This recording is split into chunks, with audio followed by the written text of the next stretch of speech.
Tom Homan, welcome to the show. Thanks for having me. Oh, thanks for coming. We've been trying to get this done since, man, I feel like it's been like 6 months we've been playing phone tag and trying to get you in here. So I really appreciate you taking the time, and I've been looking forward to this interview for a very long time. And then I thought I just thought it would never happen as busy as you are. So I'm busy, but I'm glad I'm here. I think this is you got huge bandwidth, and American people need to know what's happening in this country right now. thank you. But so I'd like to do a life story on you on the front half of the interview, and kind of talk about your journey into becoming the border czar and some of the events that you faced, leading up to that. And then on the back half of the interview, I'd like to do all current event stuff, everything that's going on at the border, what it was like before, what it's like now, and then some of the measures that you guys are implementing down there and maybe up there too, to keep us safe here at home and take care of the issues at hand, which seem to be major issues. So looking forward to it. But Let's do it. but everybody starts off with an introduction here. So Tom Homan, border czar under President Trump's second administration, appointed to oversee the nation's border security and interior enforcement operations. A law enforcement veteran with over 4 decades of experience, starting as a Border Patrol agent and rising to become one of the most influential officials in U.S. immigration policy. Former Acting Director of U.S. Immigration and Customs Enforcement, ICE, serving from January 2017 to June 2018, where you shaped some of the most talked about immigration policies of the Trump era. Your Man of the Year congratulations on that, from the National Police Defense Foundation, and Border Hero Award from America's Voice. And I think those both came out last week. Yeah, last week. Congratulations. And I waited to tell everybody that you were coming on just because of, who you are and all the security and stuff. And it was funny when I finally broke the news last week. For whatever reason, everybody that works for me started giving me their birth certificates and passports. So I don't know what's going on, but they're pretty tuned in. So, but yeah, so a couple other things real quick. Everybody gets a gift. I got you 2 gifts. The famous gummies. Vigilance Elite Gummy Bears, made here in the USA, legal in all 50 states. It's just candy until RFK outlaws it. So, but, and then another thing. Thank you. You're welcome. Found out you're a Catholic this morning. Yes, sir. And so I want to give you one of those. One of my really good friends, Dom Razzo, sells these rosaries. And my journey to faith is relatively new. I grew up Catholic, and I'm still... Thank you very much. Yeah, and I think the Catholic religion just... If there's one thing they get right for sure, it's protection. And with what you're facing right now, I'm sure you could use a little extra protection. So I carry one of those every single day. Carry one of these. What is that? St. Michael's. Love that. But, well, Tom. And the Virgin Mary on the backside. Nice. Carry both. I'm covered on both sides. Nice. Where'd you grow up? Small town called West Carthage, New York. Population about 2,500. What were you into growing up? Pardon me? What were you into growing up? Strong Catholic family. Mom, dad, 7 kids. Grew up in farm country. There's 2 things you do in that little town. Either work on a farm or you work at Fort Drum, an army base up by there. Or you're a logger, cutting down trees. So it's a small community, very patriotic community. I talk about that a lot. Walking through this village I grew up in, just about everybody had an American flag on their front porch. It's like, I talk about in my book, it's like being in Mayberry. Everybody knew everybody, right? My mom and dad, very strong Catholics. And I think every mother in that village spanked me at one time or another. That's back in the day. The village made who you were. You know, it takes a village to grow a kid, and I give a lot of credit to the village I grew up in. And I'm serious. I think every mother in that village gave me a spanking one time or another, but that was okay back then. They just call your mom and say, I had to give Tom a spanking. But very strict family. My dad was a judge, so, you know, strict upbringing. But it was a very patriotic little town. We're only about 6 miles outside of Fort Drum. So I grew up in an era where police were highly respected, and people loved their country. I mean, literally American flags everywhere.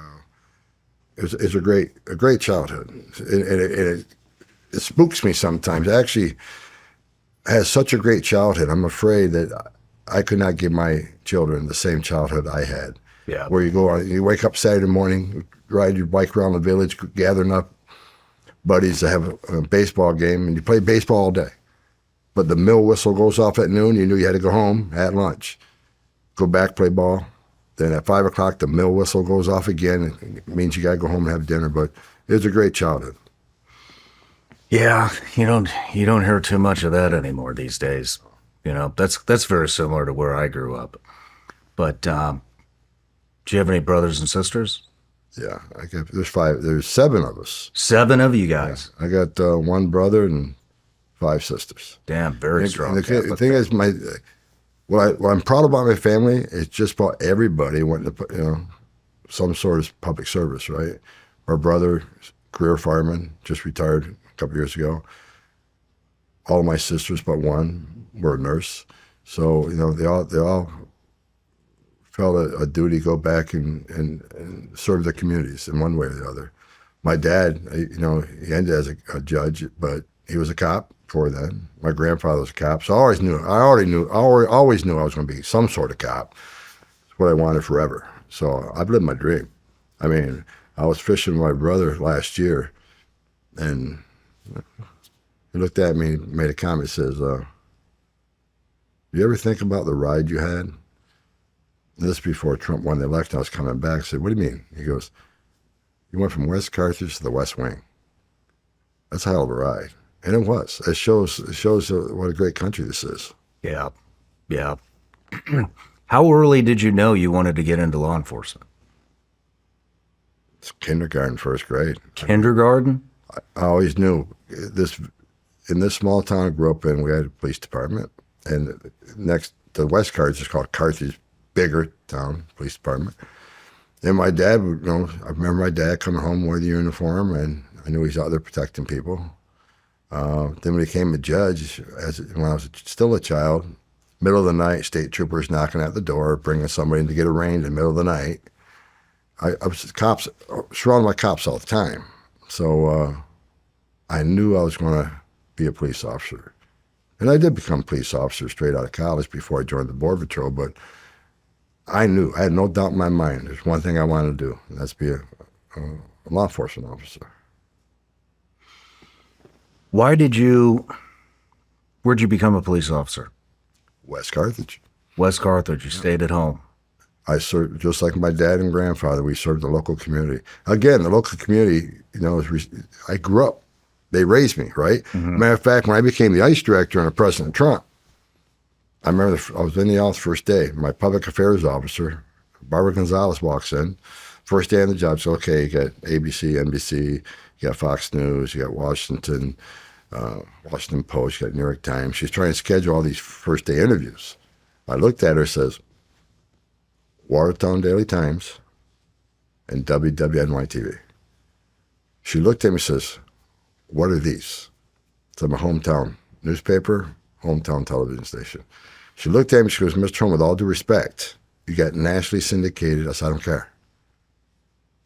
My hometown gets first. They raised me. I owe them. They get the first interview. So the next day we got in a plane, flew to Watertown, which is the biggest town where I grew up. I did Watertown Daily Times. I did WWNY TV. Oh, man, that is cool. That is awesome. I'll bet they appreciated that. They did, but I really love my hometown where I grew up. Matter of fact, I recently bought a lake house up there. I'm going to retire there someday. I was born there. I was raised there. Went to college there. Was a police officer there. I'm going to die there someday. Man, that is really cool. That is really cool. What got you to switch from local law enforcement in Carthage to Border Patrol? I was with a couple police officers fishing up on the St. Lawrence River, river that divides Canada and the United States. Great fishing. We're at Alexandria Bay fishing. Now, I saw Border Patrol around. Didn't quite know what they did. But while we're fishing, we come in the boat. We're at the dock having a few beers. The Border Patrol boat come pulling in. We just started talking. You know, pretty soon he knew we were all cops. And, you know, of course, he's wearing a uniform. He's a Border Patrol agent. We started talking about our job, his job. And his job sounded really interesting. And he looked at me and he says, we're giving the test in 4 weeks. Watertown Post Office, y'all go on there and take it. So I did. 6 months later, I get a phone call, go for an interview. So my dream was, there's a Border Patrol station there on Wellesley Island, right in the St. Lawrence River in the shipping channel. Beautiful place. Well, if I get into the Border Patrol, I can come back up here and work at that Wellesley Island and be a Border Patrol agent right where I grew up. So I got in the Border Patrol. But after a few years on the southwest border, there's so much action. You know, you eat it up. And I knew the northern border was pretty much vacation paradise. I never applied to go back up north because there was a lot of action on the southern border. Saw a lot of terrible things, but also was very rewarding. Saved a lot of lives. So I decided to stay on the southern border until I became a special agent. What year is this? 1984. 1984. That's when I joined the Border Patrol. Wow. Lots of action going on there all the way back then. Oh, yeah. I mean, San Diego sector, 1,500 a night just come through San Diego sector. They used to gather up on the soccer fields just east of Tijuana. Hundreds and hundreds would gather. Then when the sun went down, they just ran north. I mean, it's actually like a movie. You just grab what you could. I was in Campo, a smaller station, but as a GS5 Border Patrol agent, I tried to get all the overtime I could get. So I go down and work the overtime on the weekends or whatever days I had off to work, you know, the soccer field or work the checkpoints. But Illegal Grace there's very few Border Patrol agents, so you're overwhelmed every night down there. Damn. How long did you do that? 4 years. Then 4 became a years. special agent, criminal investigator. What is the difference between a Border Patrol agent and a special agent? It's like a police department. You got your uniform division that on patrol. You got the specialists and more the investigators. So you investigate, you know, conspiracies. You investigate alien smuggling and drug smuggling and, you know, and trafficking, illicit trafficking of people and goods. So I left the uniform division. The uniform division became a criminal investigator, a special agent. So I went from Campo, California. It was a small station. When I got to Campo as a Border Patrol agent, I think I was like number 34. Now it's got 300 people there. So I went from there and I became a special agent in Phoenix, Arizona in 1988. What kind of stuff were you investigating? Mostly immigration related, alien smuggling. I spent most of my time in alien smuggling unit. So we're investigating, you know, criminal cartels who smuggle people and smuggle drugs. So that I spent most of my career doing that. But, you know, you do immigration fraud. People are selling fraudulent green cards and birth certificates and worksite enforcement. Worksite enforcement came around 1986, 87. Did a lot of worksite enforcement. You went to, you know, companies, large factories, and arrested illegal aliens. But I spent most of my time in Phoenix in the anti-smuggling unit. So we're mostly working, you know, the smuggling group is coming from Mexico up to the United States, Mexico and South America. Damn. And you stayed there for quite a while, correct? Stayed in Phoenix for 10 years. I climbed the ladder, and I was an agent, became a supervisory special agent, then deputy ADDI, assistant district director for investigations. Then from there, I went to San Antonio and became the head of that office, the ADDI, which equals a SAC, Special Agent in Charge. They had different names back then. But yeah, I was actually the first ICE director who actually came up through the ranks. I started at the bottom rung and got to the top. Didn't miss one rung. You've heard me talk about Patriot Mobile for a while now. They've stood in the gap for Americans who believe that faith, family, and freedom are worth fighting for, and they're the real deal. They've got cutting-edge technology, and switching is easy. Keep your number, keep your phone, or upgrade. Their 100% U.S.-based team can activate you in minutes right over the phone. They're one of the few carriers with access to all 3 major U.S. networks. That means exceptional nationwide coverage. They can even put a second number on a different network on the phone. It's like carrying 2 phones in one. They have unlimited data plans, mobile hotspots, international roaming, internet on-the-go devices, and home internet backup. Make the switch today and experience the difference. Go to patriotmobile.com/SRS or call 972-PATRIOT, and right now use the promo code SRS for a free month of service when you sign up. Switch to Patriot Mobile and defend freedom with every call and text you make. That's patriotmobile.com/SRS or call 972-PATRIOT. Did you know that 4 companies control over 80% of the U.S. meat industry? Reports say China now controls the largest portion of U.S. pork, and these companies are crushing American family farms. And with the additives they're putting into our food, Americans are stuck with sketchy meat. Let me tell you about a company that's coming up swinging on behalf of the American family farm and your family's food security. Moink. The business is simple. Moink's meat comes from animals raised outdoors, and their farmers are given an honest day's pay for an honest day's work. They deliver meat straight to your doorstep at prices you can actually afford, born, raised, and harvested right here in the United States of America. Support American family farms and join the Moink movement today at moinkbox.com/SRS right now and get free wings for life. They're the best wings you'll ever taste for free, but for a limited time. Spelled Moink, M-O-I-N-K, box.com/SRS. That's moinkbox.com/SRS. So out of all my achievements, that's my most proudest achievement. I became an ICE director through the ranks, from the bottom to the top. And what I like about that is the 20,000 men and women that work for me.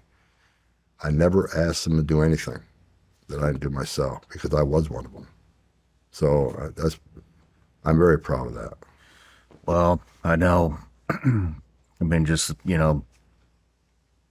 I got friends everywhere, and I can just, because of my background, and your people have a tremendous amount of respect for you. And that's just really good to see. You don't see that amount of respect very often especially within government. And so I just want to applaud you for that. I mean, well, look, I was one of them. And I think one of my life's lessons my dad taught me is never forget where you came from. So when I was ICE director, I don't care if you're GS5, you're an SCS. I go on a cafeteria and eat with whoever. Grade didn't mean anything. And I never forgot where I came from. And actually, when I retired the first time, my message to the troops when I left was, I may be retiring from this position, but I'm always going to have your 6. Because the men and women in Border Patrol, men and women of ICE, what great American patriots they are. So, and I'm back again. And again, don't forget where I come from. I don't let anybody carry my bag. I show up at the airport, everybody wants to be, the director's in, or the board czar's in, make sure we take care of them. I carry my own bag. I'm happy staying at Hampton Inn. I fly coach. I'm just a small town kid from Carthage, New York. So never forget where you came from. It's probably the biggest life lesson I've ever learned from my dad. My dad, who was a war hero himself, respected that man more than anybody in the world. your dad was a war hero. World War II, 11th Airborne. Wow. Wow. True story. So he, a couple of Bronze Stars, Purple Hearts, and never knew it. Never knew it till he got really sick. He had to go to assisted living. Found all these medals. He never want to talk about them. So I got him put in the shadow box. And when he was doing his will, all these kids, hey, what do you want? What do you want? I just wanted one thing. I want the shadow box because you never talked about it. That's what I want. And I got it. It's hanging in my office right now. And one day it was hanging in my office, and I was ICE director, and John Kelly, who was the Secretary of Homeland Security, came in that day. Right away, keyed on that shadow box. He goes, "They're not yours." So he walked up to him. He goes, I said, "They're my dad's." My dad never displayed them. My dad never talked about it. But I know they're pretty impressive to get a Bronze Star in World War II. He says, "Yes, it was." He goes, "You know what these all mean?" I said, "No, I never." So there's a picture, his photographer was with him. They took a picture of John Kelly walking through each of these medals. I remember the one, there's a rifle with a leaf around it. He goes, "You know what that means?" It means your dad was in gunfire. I mean, didn't hear it from a distance. He was involved. And so he walked me through all these things. And he says, "Do you know how he earned these?" I said, "No." You still don't know? "No, I don't." Wow. I read a few things, and when he came home from the war, there was a parade for him. So they talk about how he was wounded in New Guinea. The second time he got wounded, it was bad enough they sent him home. But John Kelly offered me. He said, "Look, I'll find out for you. If for your permission, I can grab his records." But then he came back and said they're destroyed in a fire in Kansas City or something. All his records were destroyed. So he couldn't get his hands on them. So my dad never talked about it. Wow. Different generation, man. Mm-hmm. Wow. But you've been involved in a lot of operations. Mm-hmm. What are some of the ones that stick out to you over your career? There's a couple of things I've been involved in that probably created the Tom Homan you see today. People always ask me, I get this question a lot, why are you always angry? Why are you always mad? Not so much now, but the last 4 years, right? Because I wake up every day pissed off under the Biden administration. Because we handed that administration the most secure border in my lifetime. I've been doing this since 1984. And they unsecured it on purpose. And I knew when they unsecured it, more people would die. More women and children be sexually assaulted by the cartels. Not only would more illegal aliens die, but more Americans are going to die from drugs coming across the open border. I just woke up every day, can't believe they unsecured the border on purpose. For 4 years, I'm pissed off. And there was lots of videos of me yelling at members of Congress, and I was working for Fox News, for the last few years. I lose my temper on Fox News sometimes because of what I've seen through my career. The thing that when I first joined the Border Patrol, I wasn't on Border Patrol a month. And I'm on patrol near Tecate on a back road, on forward drive sign cutting. And I see this guy walking down this dirt road. It was an illegal alien drunk. He just happened to he was living in Tecate and somehow got across the line just hanging out. And he's carrying something. How's he carrying? Was baseball bat? What is it? So I pulled him. He was carrying a human leg. He was carrying a human leg that he found. It was just a bone that he found on his journey, wherever. So, of course, I'm Border Patrol agent, so I'll take him to custody. But I remember he was very intoxicated. And called the local sheriff, and they ran the investigation. But I was in a month. And I'm coming from upstate New York, and all of a sudden to get put on the southern border and just see some of the things you saw. It was eye-opening. It wasn't rare to find a dead body of an illegal alien that was making the journey and died making that journey because the smugglers don't care. If you get sick, they're not calling 911 because that alien means nothing to them now. He's not going to get paid to get him to this final destination. They just leave him there to die. I can't tell you how many aliens we find near death's door making that journey, and we actually were able to get them help and save them. But the thing that really, really affected me was two things. Number one, talking to a little girl about 9 years old that was part of a smuggling group who was raped multiple times by members of the criminal cartel. 9 years old? Yeah. And let me tell you something, as tough as a guy you want to be, when you sit down, you get on your knees, you talk to this little girl, and everything innocent, pure, has been ripped from her. Where you can tell that she has no faith in humanity. I mean, this little girl's world was destroyed. She's never going to be the same. I don't care how much counseling she gets, right? And I'm a father. And you think, you know, how could someone do that to such an innocent little girl? And it really changes who you are. I mean, it's just like, you know, I can't believe there's a human being out there that would do that to a little girl. The members of cartels are animals. They don't care about these people. These people are a commodity. And there's been several instances where, you know, women and children that I've been involved with through investigations were sexually assaulted by the cartels as, you know, demanded as part of crossing them, or either across the desert or over the river, or just take it, just rape them for the hell of it. I mean, I've seen rape trees, you know, where these smugglers would just hang panties up in a tree as a trophy. And well, the 9-year-old girl shook me, because then you realize just how inhumane these people are. The thing that probably shaped me the most, though, back in, I think it's 2003, I was in Dallas, Texas, giving a speech to the International Association of Chiefs of Police. We just became ICE less than a year earlier. They took customs and immigration, made ICE. So I was there to explain this new agency and how we can work together and collaborate.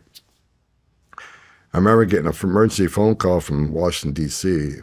John Morton, who was the director at the time, but was actually his deputy, was adultery, called me and says, hey, you're in Dallas. You need to get down to Victoria, Texas right away. There's a tragedy down there, and we want you to go down there and take over the investigation. Because they knew, at the time I was assigned to headquarters, they knew I spent most of my career, as I said, in anti-smuggling and trafficking cases. So they flew me down there in an Air Marine plane, and I landed down at the crime scene. When I got there, the sheriff, and I think it was a Texas Ranger, walked me through the crime scene. Okay, I said, okay, it's yours. So I remember walking up to there's a tractor trailer. There's 19 people baked to death in back that tractor trailer. 19 people baked to death, died. Baked? Baked. Heat. They're in a steel box, tractor trailer.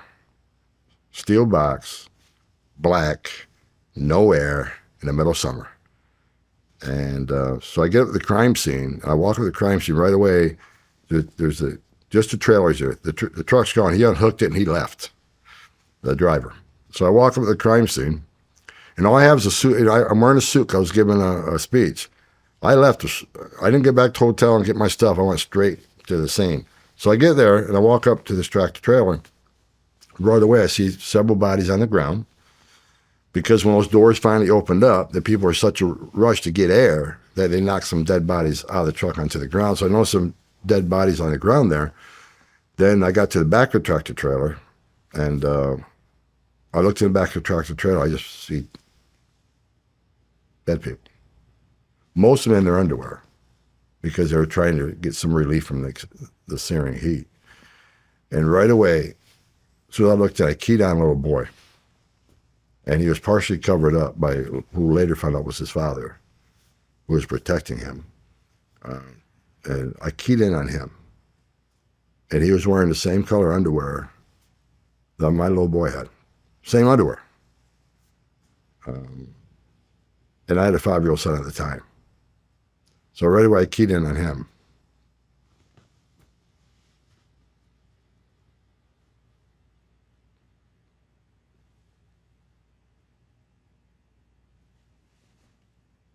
So we had, so I took over the investigation.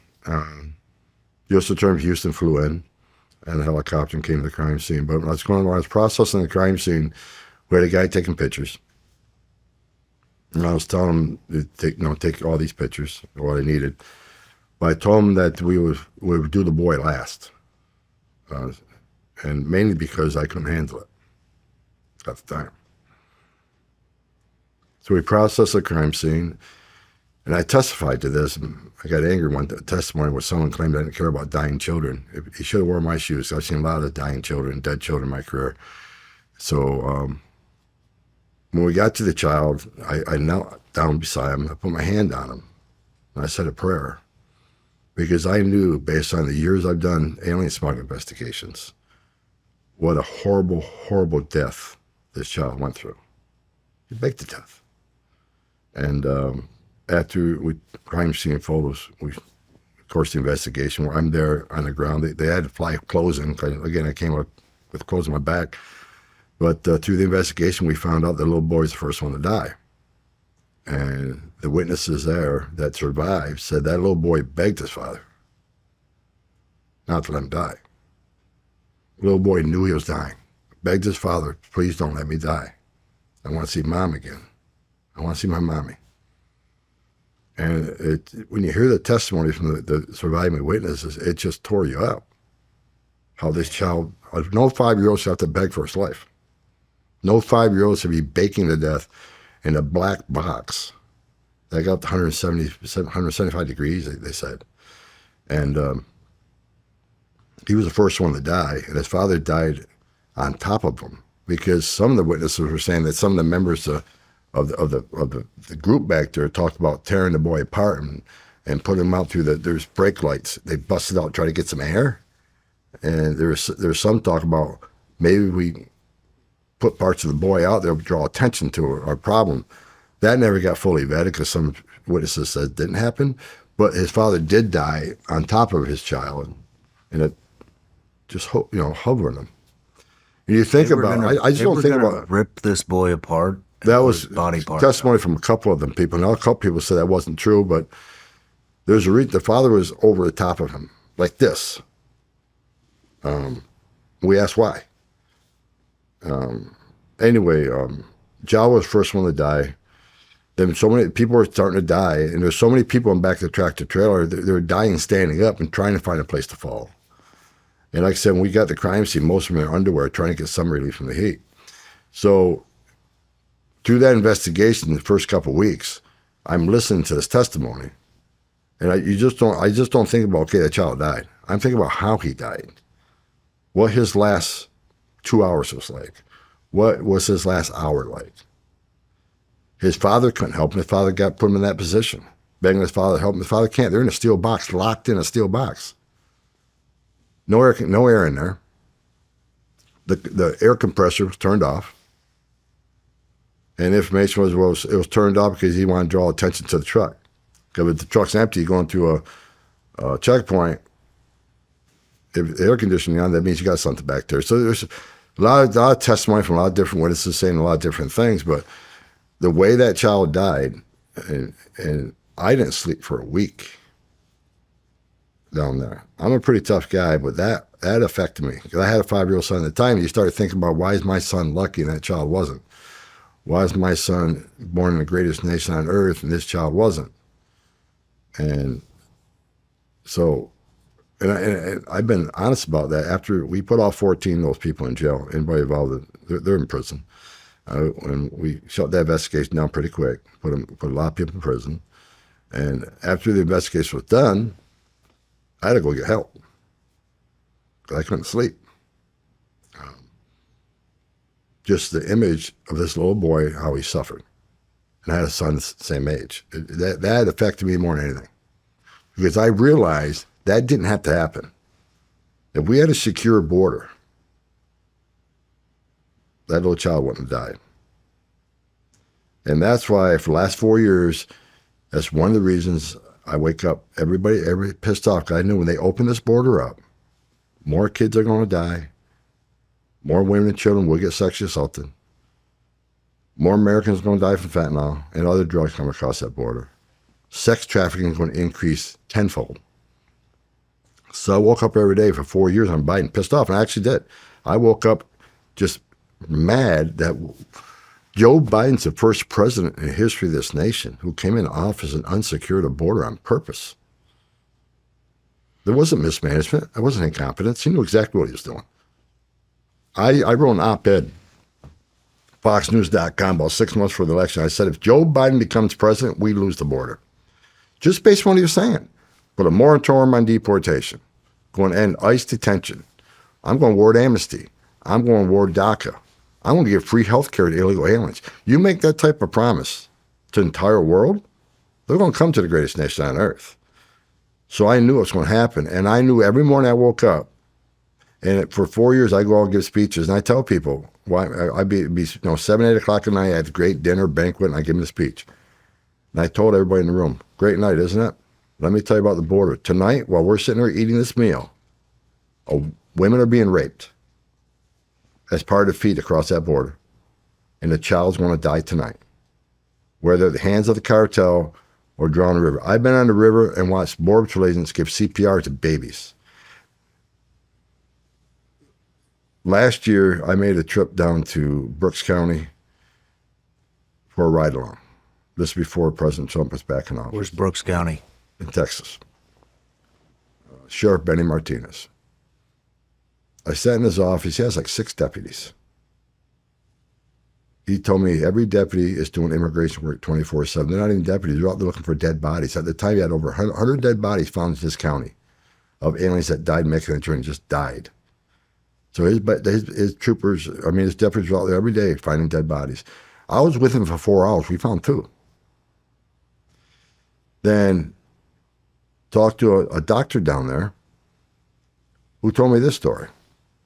Now, I didn't see it. I was just told this story. Mother and father and a child, a 22-month-old little girl from an African nation was crossing the border, coming across the river. Smugglers, the animals they are, they bring them across on a boat. Border Patrol starts approaching them. So what do the smugglers do? They throw the family in the water, can't swim, because they know Border Patrol is going to go rescue this family and they can get away. So Border Patrol ran and rescued them. They thought they rescued them, but the little girl later died at the hospital. And the doctor shared with me that the little girl, through her postmortem, was assaulted in every little opening of her body, as required by one of those 6 cartel members. All these things I see and hear about. Now, I that story came to me. I didn't see it, but that story came to me. But it doesn't surprise me because the stuff, 9-year-old girl I talked about, the tractor trailer, the driver of that tractor trailer knew these people couldn't breathe. They knew there weren't water back there. And what did he do? He just unhooked the trailer and left because they were dying. And through testimony, he was calling the smuggler, complaining they were tearing his truck apart because they tore the lights out to try to get air in there. These people are ruthless. So for 4 years, I wake up pissed off because I knew this stuff was going to fire up again at a record pace, and it did. You look at the numbers, like 4,000 aliens have died making the journey on Joe Biden. Quarter million Americans died from fentanyl coming across the open border under Biden. Sex trafficking of women and children skyrocketed. Number of people on the terrorist watch list, record historic numbers came across that border. They arrested 400 of them. You got 2.2 million gotaways. How many of them came from a country sponsoring terror? How many of them were sex trafficking women and children? How many of them were carrying fentanyl? So for 4 years, I was just waking up every day pissed off. Damn. Did you say 22 months? 22 months old.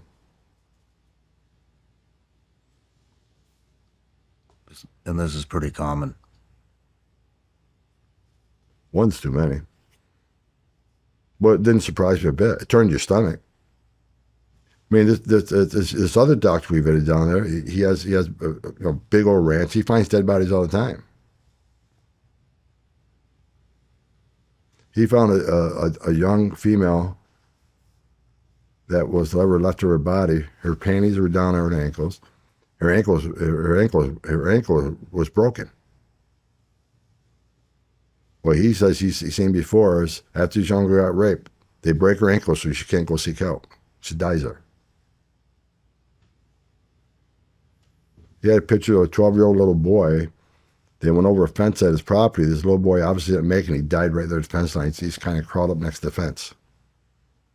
I mean, I've seen a lot of death, but I've also talked to a lot of people who took pictures of dead bodies on the property. I've done alien smuggling investigations for a long time. I've heard so much testimony from people that victimize. I mean, Operation, Ice Storm, Phoenix, Arizona. After I finished that Victoria operation with 14 aliens, then they sent me to Phoenix, Arizona to run Operation Ice Storm, where you got smuggling groups ripping each other off. Because when you get a load of 25 people, they're worth a lot of money. So you have alien smuggling groups doing rips of each other. They find out where the load house is. They go armed. They take this group. There was a shootout on the highway down there because one group was stolen another group's load of people. Bodies were piling up, Maricopa County. Aliens couldn't pay their smuggling fees. They torch them. They call relatives up and say, "You owe us $10,000." Well, no, we said it was $5,000. Well, now it's 10. Either pay it or we'll kill them, and they would. Those relatives, they call up on the phone. They tortured the guy where a relative listened. Jeez. One brave lady came. She actually contacted ICE and said they're holding. I think it was her brother, demanding all this money. I can't afford to pay him. They said they're going to kill him. And luckily, we did what we do with phones, able to go to that place. And that guy was hogtied, hands and feet behind him with duct tape. His whole head and face were duct tape, except a hole poked in his mouth so he can breathe. That's the way we found him. So these cartels are ruthless. So for 4 years, I woke up because I knew that this was going to happen every day now. And because this administration chose to open that border up. Why do you think they opened the border up? I get asked that all the time. I think there's some people that thought just don't believe in borders. They think we should have open borders, but I actually think they saw future political benefit. Obviously. Because when President Biden signed over 90 executive orders destroying everything that President Trump did in Trump 45, he also overturned the Trump census rule, which means the millions of people they release in the United States, they'll be counting the next census, most of them, sanctuary cities, which means what? When they proportionate seats in the House, it means more seats in the House for the Dems. And also, they think they're future Democratic voters. Because here's the long game they're playing. No one talks about this. Here's the long game they're playing. They're playing the long game. They're smart at it. Overwhelm the system.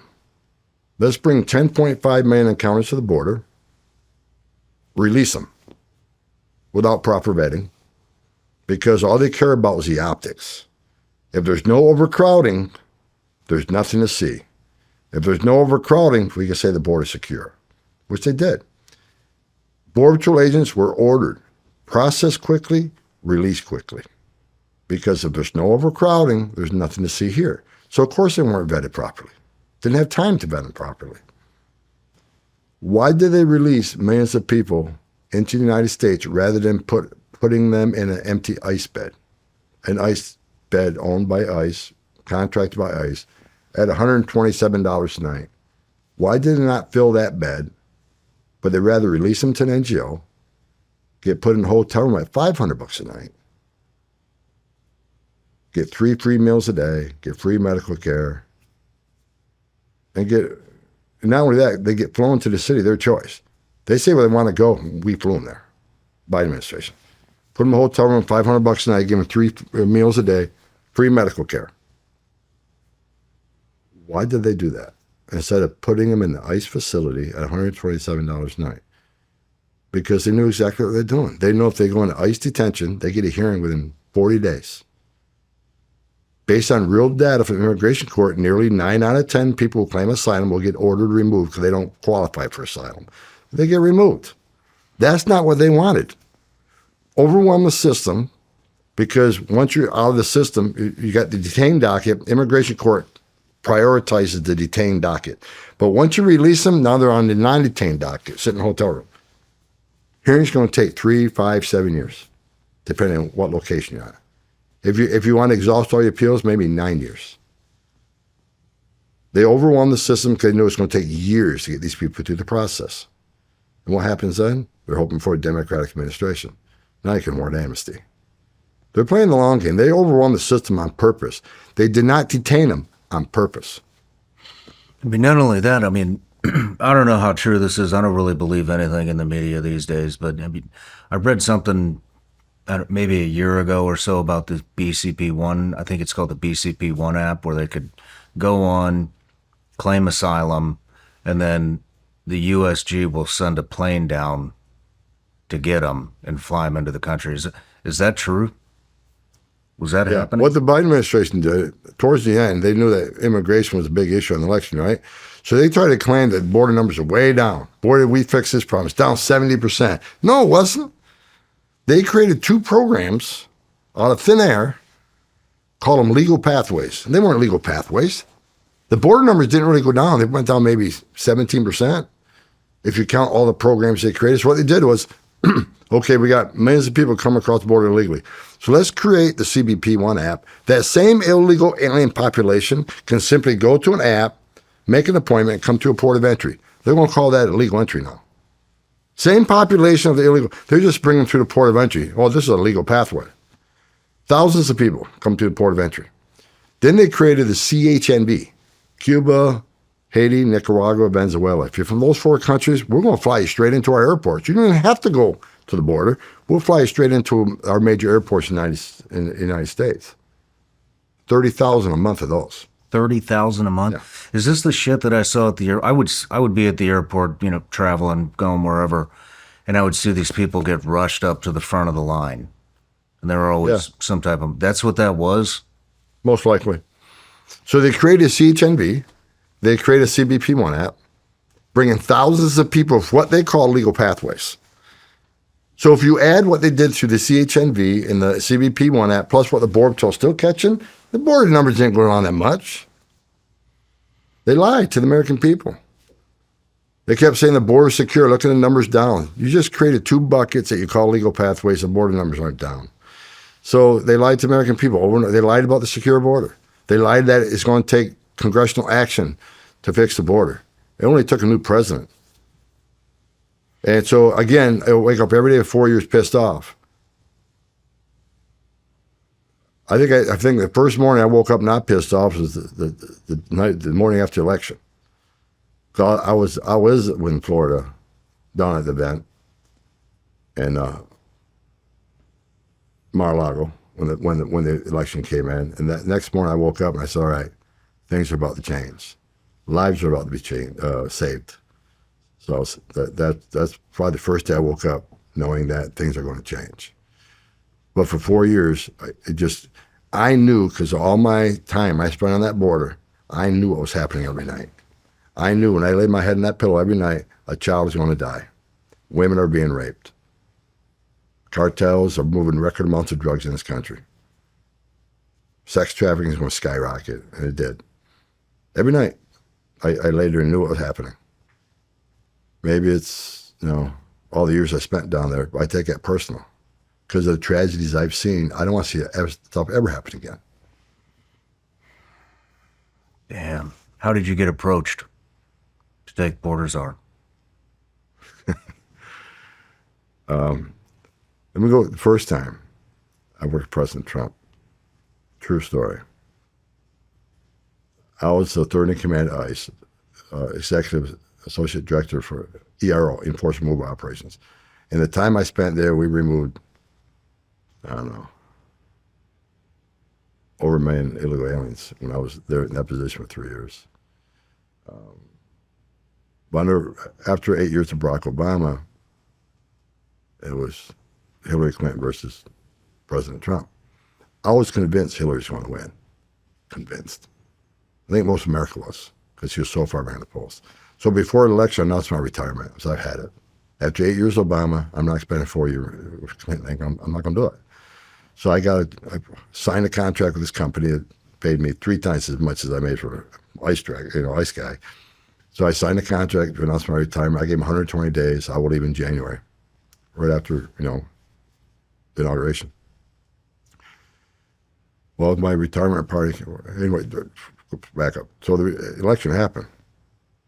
So the next morning I wake up, I remember my wife saying, Trump won. I mean, now what are you going to do? Well, I already announced my retirement, already signed his contract, so I said, I got to go. I already got these things lined up. So at my retirement party, a lot of people show up. Saddest day of my life, January 2017, because after over 3 decades doing the job, that was my last day. And when you carry a badge and gun, you do this job for so long, it becomes a big part of who you are. And I knew that day I was going to leave that building, and I'm home a civilian for the first time in 34 years. So at the end of the retirement ceremony, I was shaking hands with my wife, and I got an emergency phone call from John Kelly, who was the Secretary of Homeland Security. So I took the phone call with John Kelly, and he says, "Tom, I know this is bad timing, but the president, like you stay and run the agency, which is going to be a 2-step promotion." I said, "Sir, it's bad timing. I just retired." He goes, "No, you didn't. Paperwork's on my desk, hasn't been signed." So I said, "Well, sir, all due respect, my family's been through an awful lot. Multiple moves, death threats, protests at my home." I says, "I got to talk to my family about this. Plus, I signed a contract with this company. I don't know what my legal obligations are on that. This is a Friday." I said, "Can I have till Monday to think about this?" He goes, "Certainly." I remember what he said before I hung up. He goes, "Let me leave you with this thought, Tom." And I remember this word for it. He goes, "Tom, the President of the United States is asking you, a career law enforcement officer, to serve the country a little bit longer. He needs your help, Tom. I'll call you Monday, 0600. So on the way home, my wife asked me what was the phone call about, and I told her. She looks at me and she goes, "Hell no, not doing it. We've been through too much." I said, "But it's the President of the United States." So I don't care. Been through too much. So after a weekend of fighting, Sunday night, we were laying in bed, and she asked, "What are you going to do?" I said, "What do you think I'm going to do?" She goes, "You're going to do that, aren't you?" I said, "Of course. President of the United States. She's asked me to help. I won't stay." And she, God love her, she said, "Okay, I'll support you on it." So the next day, he called me up and said, "What say you?" I said, "Let's do it."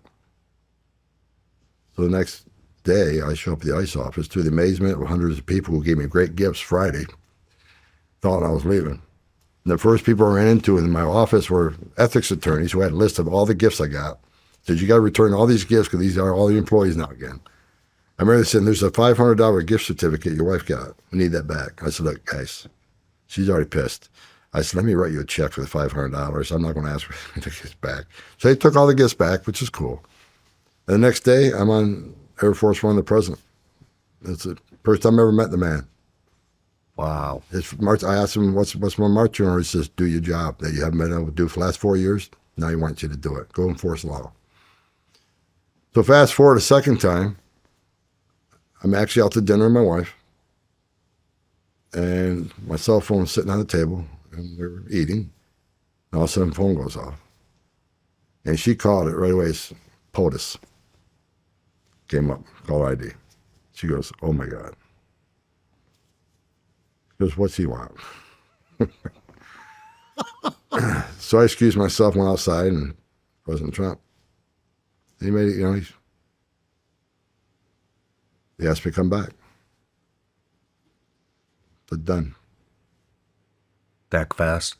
Done. I woke up 4 years pissed off. He mentioned that you've been bitching about it for 4 years. Want to come back fix it? She's damn right I do. So I took it, came back and sat down. My wife says, "Did you?" "Yeah." She goes, "Good.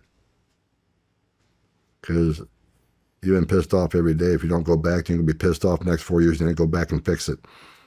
So, and God bless her, it's a hell of a pay cut, but I wake up every day like a kid in a candy store because I think President Trump's the greatest president of my lifetime. As a border guy, an immigration guy, his Trump 45 unprecedented success, the most secure border we ever had in my lifetime. Now, the number's even better. As we're talking right now, we got the most secure border in the history of this nation. President Trump did in 7 weeks what Joe Biden couldn't and wouldn't do in 4 years. Wow. And I got a great team I work with every day. I know you mentioned earlier I got the Man of the Year Award and Border Hero Award, but you need to know at both of those acceptance, I accept it in the honor of President Trump, he should be the man of the year. Because without him, we couldn't be doing what we're doing right now on the border. And I also took it down to the men and women of the Border Patrol and ICE, who strap a gun to their hip every day to defend that border. Hang out the rest and the worst of the worst. I'm just a guy at the White House coming up with strategies and policies and putting out the way I think things should be done. It's the men and women carrying a badge and gun who deserve that award, so I took it in their honor. And President Trump, I mean, again, the game changer. I work with a team, Steve Miller, the architect. And Steve Miller's probably the most brilliant man I've ever met. Like him or love him, the guy's smarter than hell. I work with a team, and look at President Trump brought in, because there's all of government on the border, all of government. We got DOD, we got DOJ, right? You got Pete Hegseth, you got Pam Bondi, you got Kash Patel, you got Secretary Noem.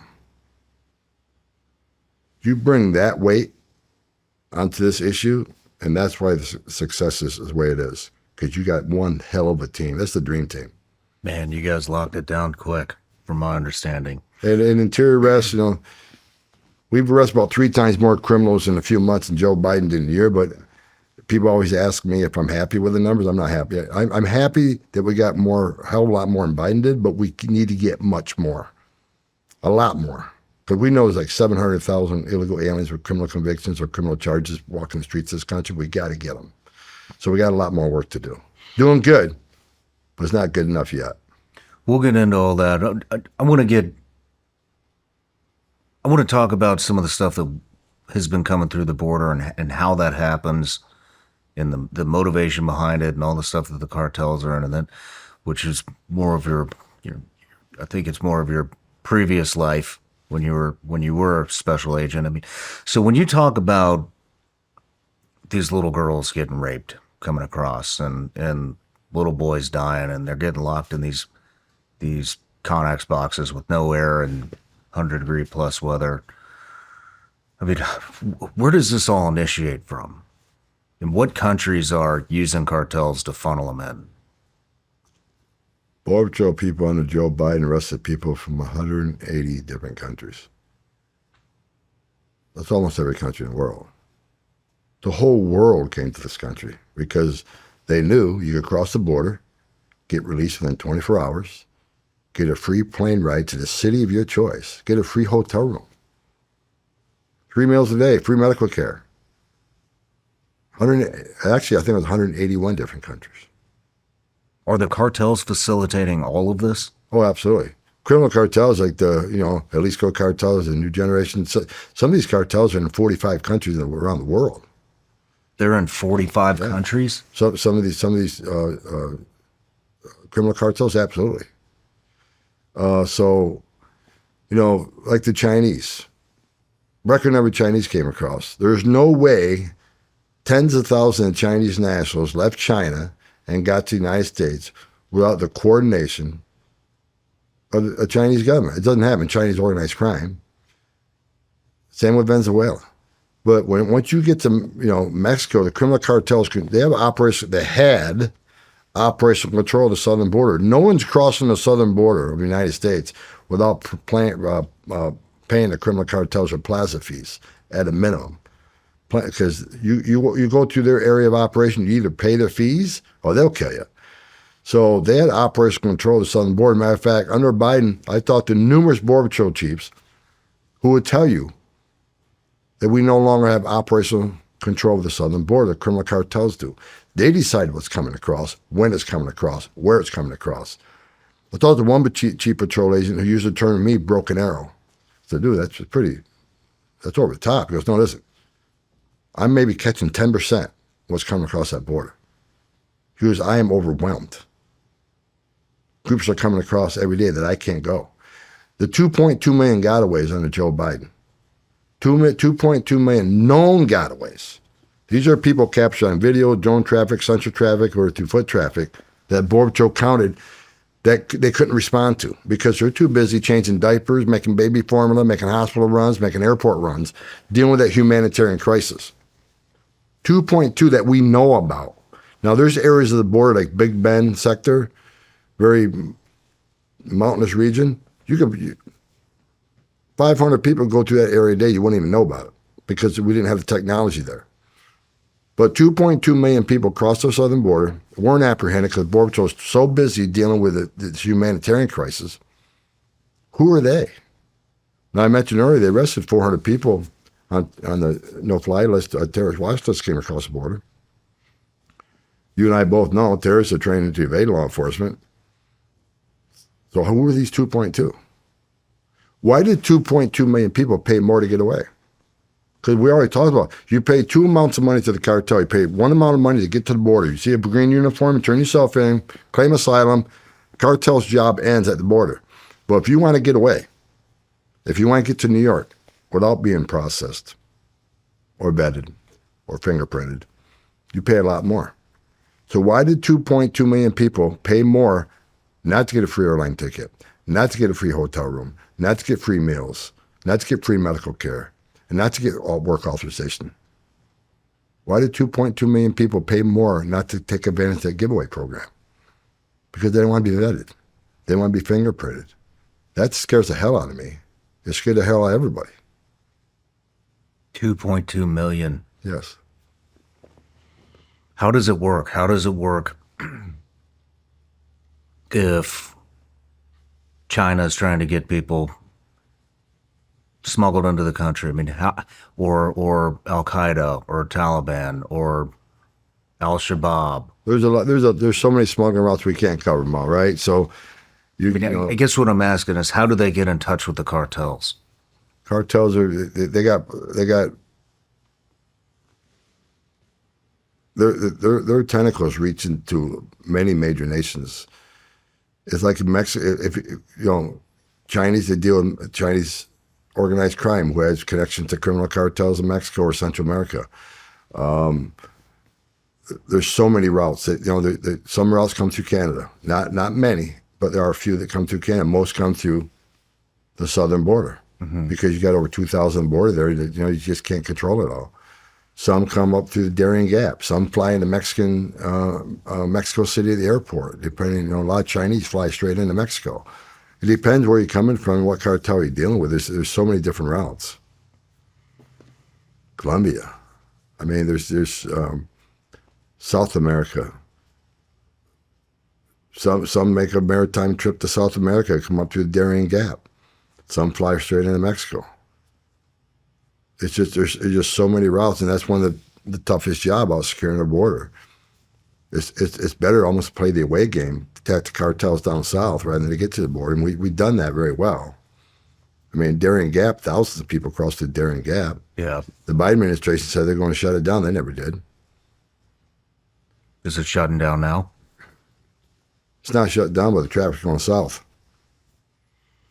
Traffic on Darien Gap is southbound now. So human smuggling is a major financial component to the cartels. Oh yeah. That's why I saw the cartels in Mexico the last few years. There's a battle going on in Mexico. Cartels are fighting with one another because they made record amounts of money, not only drug smuggling, but trafficking of women and children, for forced labor or sex trafficking, smuggling of aliens. They're making more money than they ever made. So cartels started fighting each other for control of the plaza. Who owns this plaza? Because there's so much money being made. And that's one of the things, I said from the beginning that President Trump will end up wiping the cartels off the face of the earth. And that's why I think he designated them terrorist organizations, because they've killed more Americans than every terrorist organization in the world combined through the drugs and what the cartels have done. So now that we designate them terrorist organizations, and now that we shut down the pipeline at a 96% rate, we're hitting them where it hurts in the pocketbook. I hope I'm wrong, but I think you're going to see the violence escalate in southern border. Communities are not going to go away.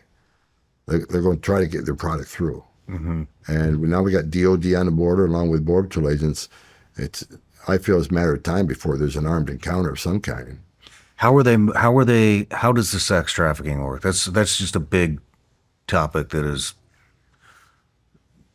what I go to sleep thinking about all the time. And I've covered it several some sex times trafficking on the show.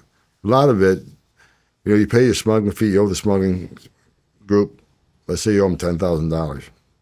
You don't have the money? Okay, well, you work for us when you get northbound. There's various ways to do it. This is one of the ways. So you get northbound, okay, here's what you're going to do to pay us back. Or you're not going to do it? Okay, well, we know where your family is. We'll kill your family. We'll kill you.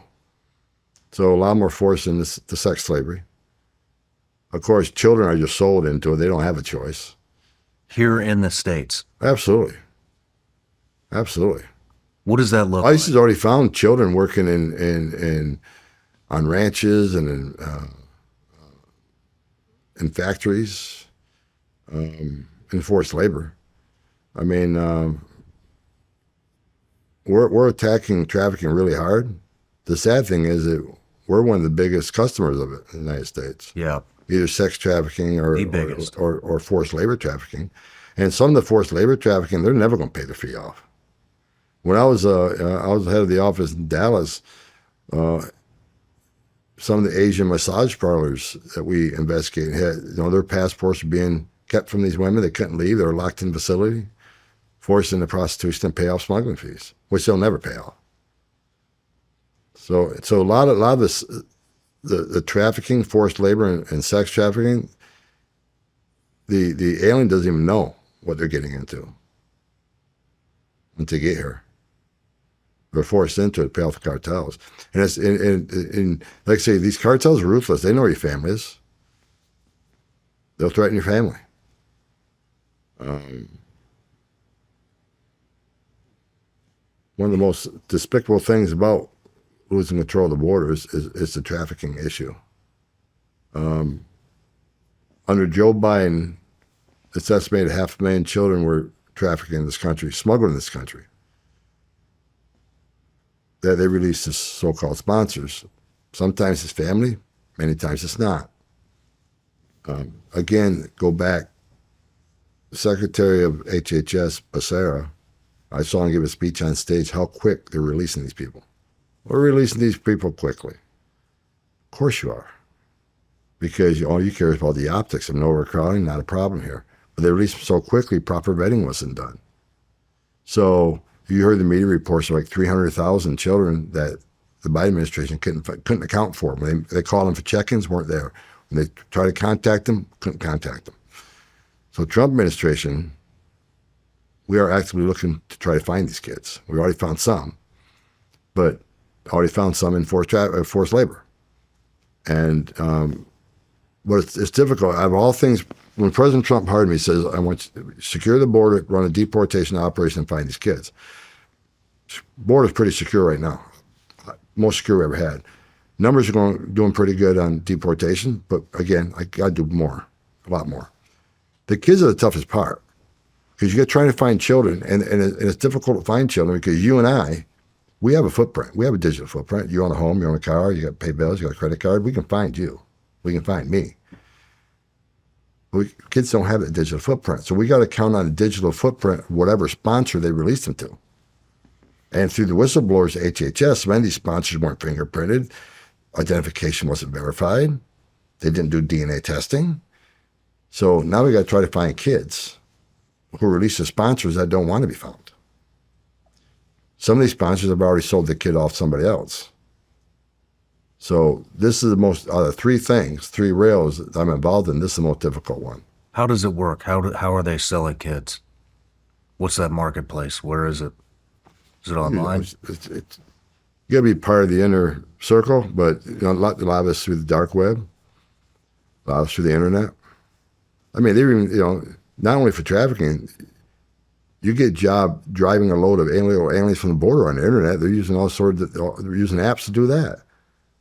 Whether it's Instagram or many of these during the Biden administration, they're hiring college kids and high school kids to drive loads through an app, social media. Social media is a big tool used in all of this. Are the Americans the end consumer of this? Many times. Like we've done investigations where, illegal alien population sometimes are the customers, but a lot of it's Americans. And it's sad that this country is a customer for that type of activity. Yeah. I remember when I was 20 years ago, I was teaching a human trafficking course at the FBI Academy over in Budapest, teaching the Eastern European countries, how to look at human trafficking. So I'm giving this course, and one of the members in the audience, a border guard, because there's like several languages being spoken, so we had interpreters in there. He raised his hand and asked me a question. And it's a true story. He says, well, how come you're here teaching about human trafficking when the United States is the biggest consumer of it? If you weren't the biggest consumer, you wouldn't need to be here training us. Man. Well, Tom, let's take a quick break. Come back, I want to get into some terrorism stuff. Did you know Fast Growing Trees is the biggest online nursery in the U.S. with thousands of different plants and over 2 million happy customers? Fast Growing Trees makes it easy to get your dream yard. Order online and get your plants delivered directly to your door in just a few days without ever leaving home. Their Alive and Thrive guarantee ensures your plants arrive happy and healthy. Plus, get support from trained plant experts on call to help you plan your landscape and learn how to care for them. I've learned so much, and the plants they sent me look amazing. I'm ordering oak trees to plant at my new studio, and I can't wait to show you. This spring, they have the best deals for your yard, up to half off on select plants and other deals. And listeners of our show get 15% off their first purchase when using the code SRS at checkout. That's an additional 15% off at fastgrowingtrees.com using the code SRS at checkout. Now's the perfect time to plant. Offer is valid for a limited time. Terms and conditions may apply. Go to fastgrowingtrees.com for details. If you're a homeowner, you need to listen to this. When's the last time you checked on your home title? That's the legal proof that you own your house. If you're like me, the answer is never. The problem is, in today's AI and cyber world, scammers are stealing home titles, and your equity is the target. Here's how it works. Criminals forge your signature on one document, use a fake notary stamp, pay a small fee with your county, and boom, your home title has been transferred out of your name. Then they take out loans using your equity or even sell your property. You won't even know it's happened until you get a collection or foreclosure notice. That's why you need to stop what you're doing and find out today if you're already a victim. Use promo code SRS at HometitleLock.com to make sure your title is in your name. You'll also get a free title history report plus a free 14-day trial of their $1 million triple lock protection. That's 24/7 monitoring of your title, urgent alerts to any changes, and if fraud should happen, they'll spend up to $1 million to fix it. Go to HometitleLock.com now. Use promo code SRS. That's HometitleLock.com, promo code SRS. All right, Tom, we're back from the break. We just kind of covered human trafficking. I wanted to, a big topic that we cover here is terrorism. And just from my former background, and we've had former CIA targeter Sarah Adams come on here to talk a lot about who's here. She says there's at least 1,000 different terrorists that have infiltrated the border. I was just wondering, what kind of insight do you have on that? Well, we really don't know.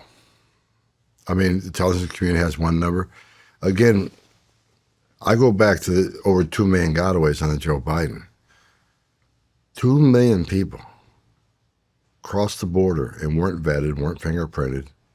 And like I said earlier, criminal cartels in Mexico control the border.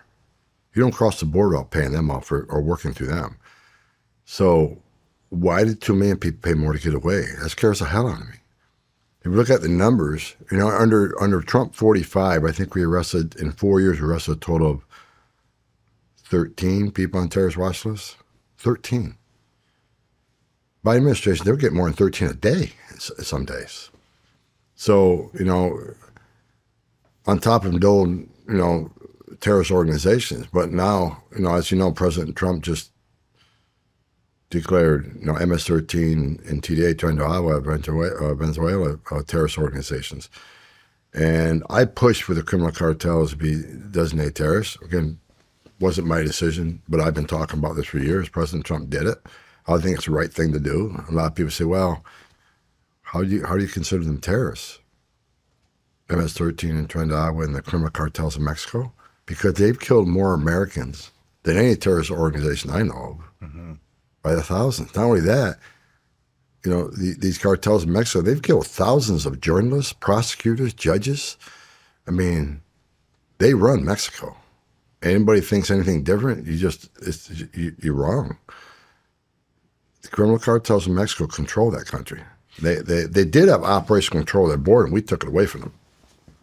Do you have insight into the motivations that are happening, not just with cartel terrorism, but more traditional terrorism, like stuff coming out of, Al-Qaeda, ISIS, Taliban, all of these different, Al-Shabaab, all these different, I don't know what to call them. We'll just say more traditional type terrorists.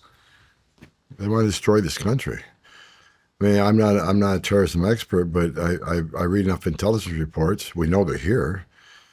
I said for a long time, it doesn't matter when. I think it's if.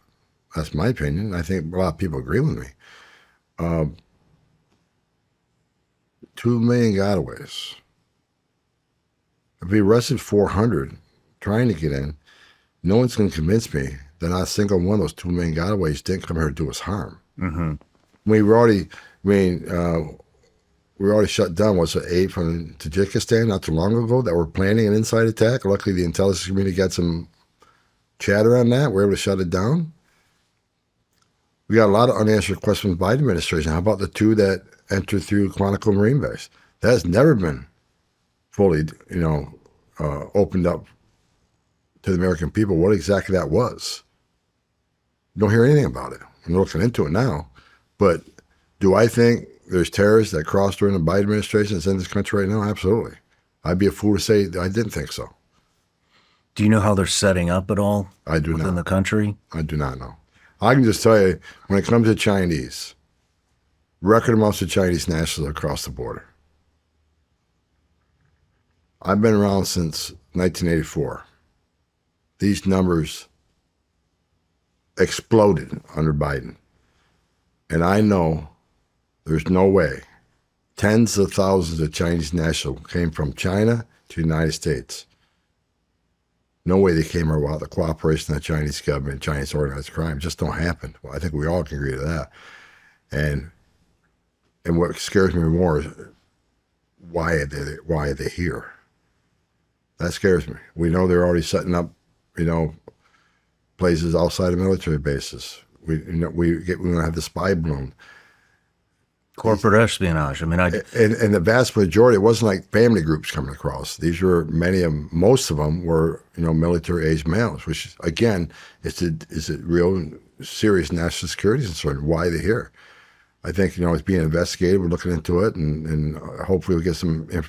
I'm sure things are being done in the intelligence community that I'm not involved in right now, but deep national security concern. I've said it many times. This open border was probably the biggest national security vulnerability this nation's ever seen, because we don't know who came across, and that over 2 million, that known gotaways. And we're not even talking about the unknown gotaways, places like Big Bend sector where we don't have technology. How many people cross there that we don't know about? How many people came maritime that got away? How many people came through Canada? Because our resources on Canada under Joe Biden, we have very few resources on the Canadian border anyways, right? But half of the border patrol agents on the Canadian border were detailed to the southern border to deal with that mess. And the half that remained on the Canadian border, most of them were sitting at a computer processing southern border apprehensions virtually. So there's practically no lake patrol, river patrol, road patrol on the northern border. So God help what came through the Canadian border we don't know about. What other type of bad actors are coming? I mean, we got human smuggling / sex trafficking. We've got drugs. We've got regular cartel members who are embedding themselves into the local U.S. governments.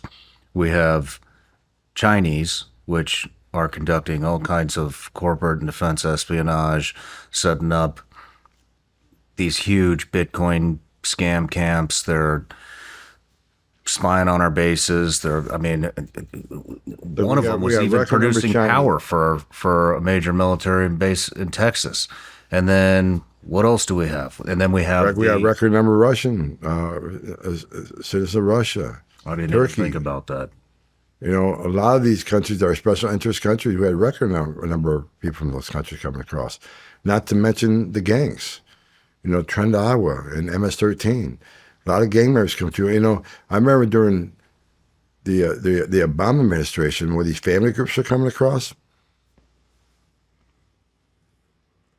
we knew that some of the members, these families weren't families, were actually gang members. Administration took no action on it. I can tell you, in the President Trump 45, his first 4 years, we did Operation Matador up in Long Island, New York. We arrested just short of 500 gang members, most of them MS-13. When you dig into the files, you know that 42% of them enter the country as a family member or UAC. So they'll infiltrate, they'll come in as a staged family member, they're not. They'll come in as UAC, because UACs are, up to 17. Which UAC? On a couple of alien child. The children come across, but vast majority of UACs are 14 to 17. A lot of these are gang members, posing. They could be 19, 20, posing as a 17-year-old. That happened a lot. Now, it's not happening because the border shut down, but when we went and did this operation, 42% of these entered as a child of a family group, supposed family group that weren't, or a UAC, unaccompanied alien child. They weren't a child at all. They were an adult, posed as a child. But under Trump 45, we attacked it because we did DNA testing, make sure that family is actually a family. My administration stopped that. And that's why I think you saw a skyrocket. And once they didn't vet the entire family to sponsors. And under Trump, we'd vet the entire family, just not the sponsor. Anybody lived in a household, we vet. When Biden came in, shut those rules down. No more vetting of the people in the household. No more DNA testing. Child spending skyrocketed. We don't know who a child with a parent or not with a parent, and that's why we got 300,000 missing ones now. So they relax the rules. Again, process quick, release quick. Less rules, faster the process goes. All they care about is the optics. And I guarantee you, there's children right now in this country by the thousands who wake up every day living a life of hell because they're living with a sponsor that's abusing them. Jeez. When these entities come across, Chinese, traditional terrorists, cartel gangs, Russians, were they grouped into, would it be a caravan or a smuggling operation of just that entity, just Chinese, just Russian, just Al-Qaeda, just MS-13? They usually blended with another group. Sometimes you got solely Chinese come across to the group, but many times they're blended. The scariest thing about these countries, though, these unfriendly countries, in my opinion, is when Secretary Mayorkas sits there and says these people we released were vetted. They weren't vetted. You can call it vetting, but we know the vetting was a joke. We don't have. You think the Chinese government is going to give us a national security information or any information on these nationals coming across? No. Russia, Turkey, Syria.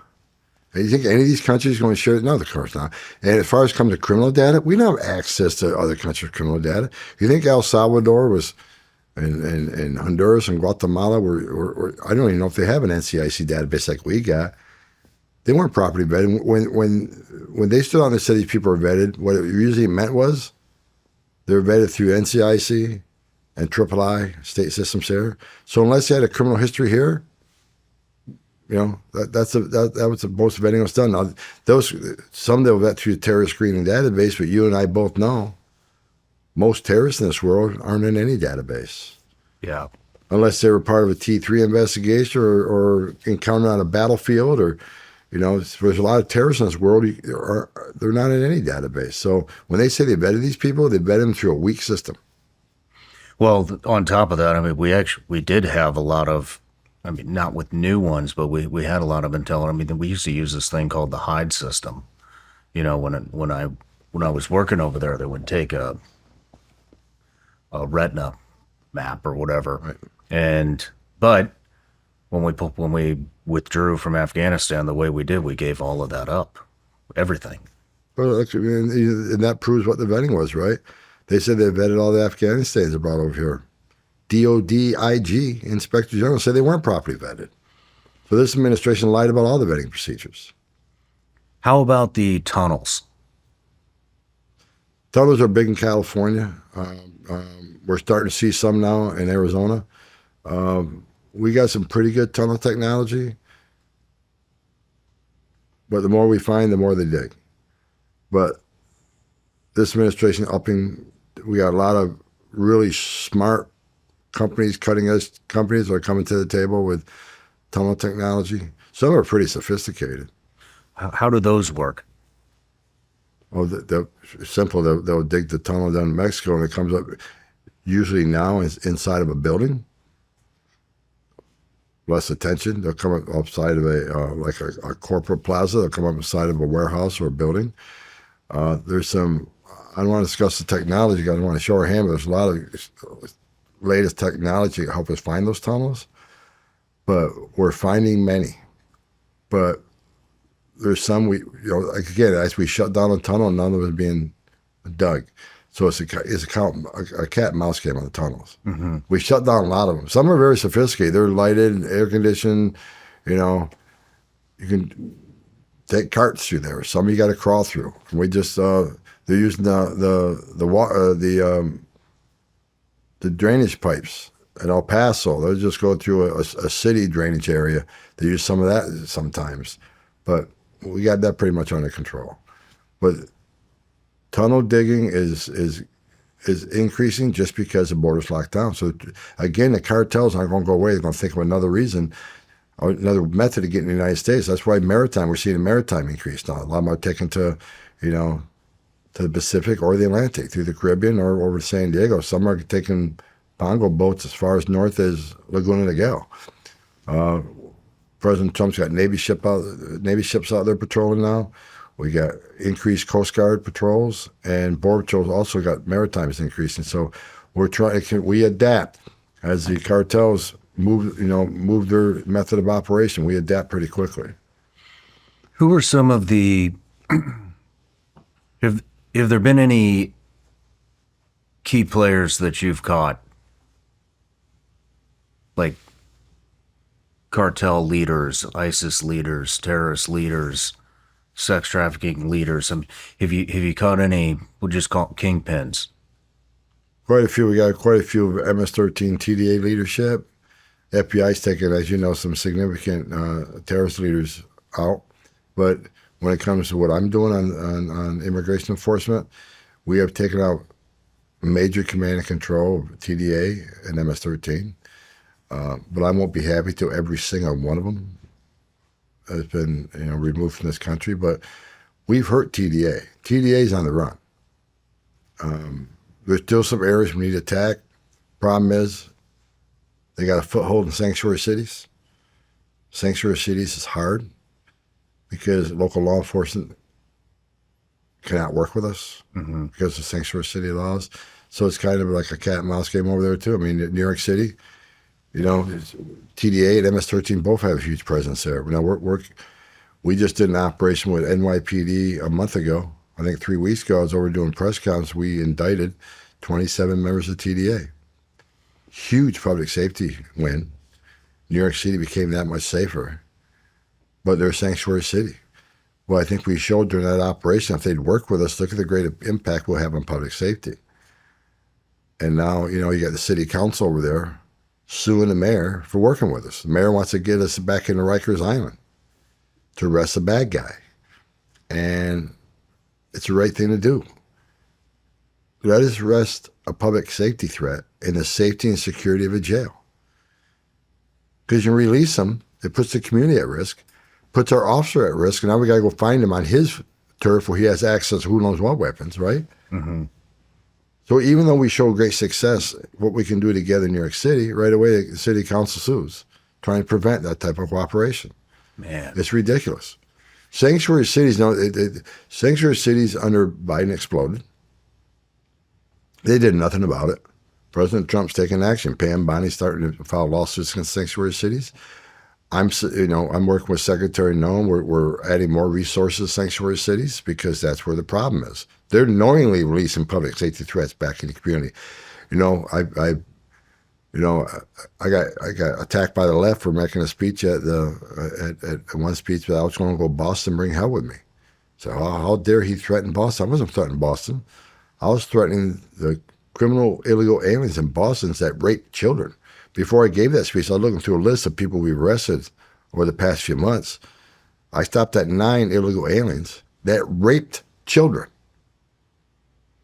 And they'd rather release them back to the street than call us once they get out of jail. So he damn right I said I was going to bring it. I'll bring hell to every illegal alien that commits a crime against a child over there. And we did. I went over there. I think in a matter of 2 days, we arrested several child predators, arrested numerous TDA members. Chicago, same thing. Chicago mayor said I wasn't welcome to Chicago. Chicago's the first place I went after inauguration because I was told I wasn't welcome there. It was the first place I went. And the first day we were there, we arrested 2 illegal aliens that had a murder conviction, arrested TDA members, arrested child sex predators. One day in Chicago, that city was that much safer, where they still refuse to work with us. So I've said sanctuary cities are going to get exactly what they don't want. More agents in the communities and more collateral arrests. Because right now the media's beating us up. Oh, you said you're going to concentrate on public safety threats, national security threats. Well, a lot of the people you're arresting aren't criminals. Well, okay, where are they being arrested?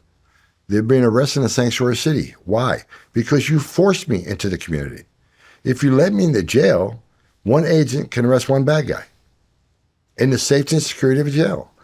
But you rather release that public safety threat back in the public, which puts the public at harm, puts the agent at harm, puts the alien at harm, because anything can happen on a street arrest. Let me in the jail. But when you force me in the community, we're going to go to the community and we're going to find that person. And when we find him, he's probably with others. Others that may not be a criminal target, but in the country illegally. ICE is going to do their job and arrest that collateral. how do these sanctuary cities work? I mean, how are they harboring illegal immigration? How are they helping? Well, in my definition of sanctuary city, they don't give us access to the jail. They don't honor detainers. So they would rather release the illegal alien public safety threat back in the community. Here's the justification.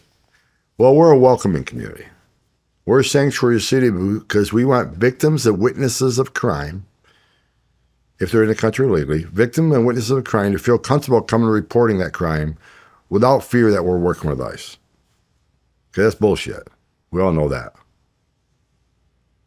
We don't want to talk to the victim or witness. We want to talk to the guy that you locked in a jail cell. That's who we want to talk to. And I'm sure the victim and witness of a crime don't want the bad guy back out there either to take revenge on the victim and witness of crime. Give us the bad guy. Because I think if you went to the immigrant community and asked them one question, would you rather have ICE operating in the jail or your community? They're going to say the jail. Because the immigrant community, even the illegal immigrant community, even though they're in the country illegally, many of them, once they get here, are pretty law-abiding. They're family people. They care about their families, too. They don't want a predator in their neighborhood either. They don't want someone arrested for DUI 10 times in their neighborhood either. So let us in the jail. You're the one that locked the guy in the jail cell, apparently because he's a public safety threat. Why you're locking him up? Give us that access to that person. When you're done with him, give him to us. So, but stop telling the story that you're sanctuary city because you're trying to protect the victims and witnesses of crime to come forward. The only reason they're going to be afraid is because of the message the left's sending out that we're out there tearing up families and raiding neighborhoods. We don't raid neighborhoods. We don't sweep neighborhoods.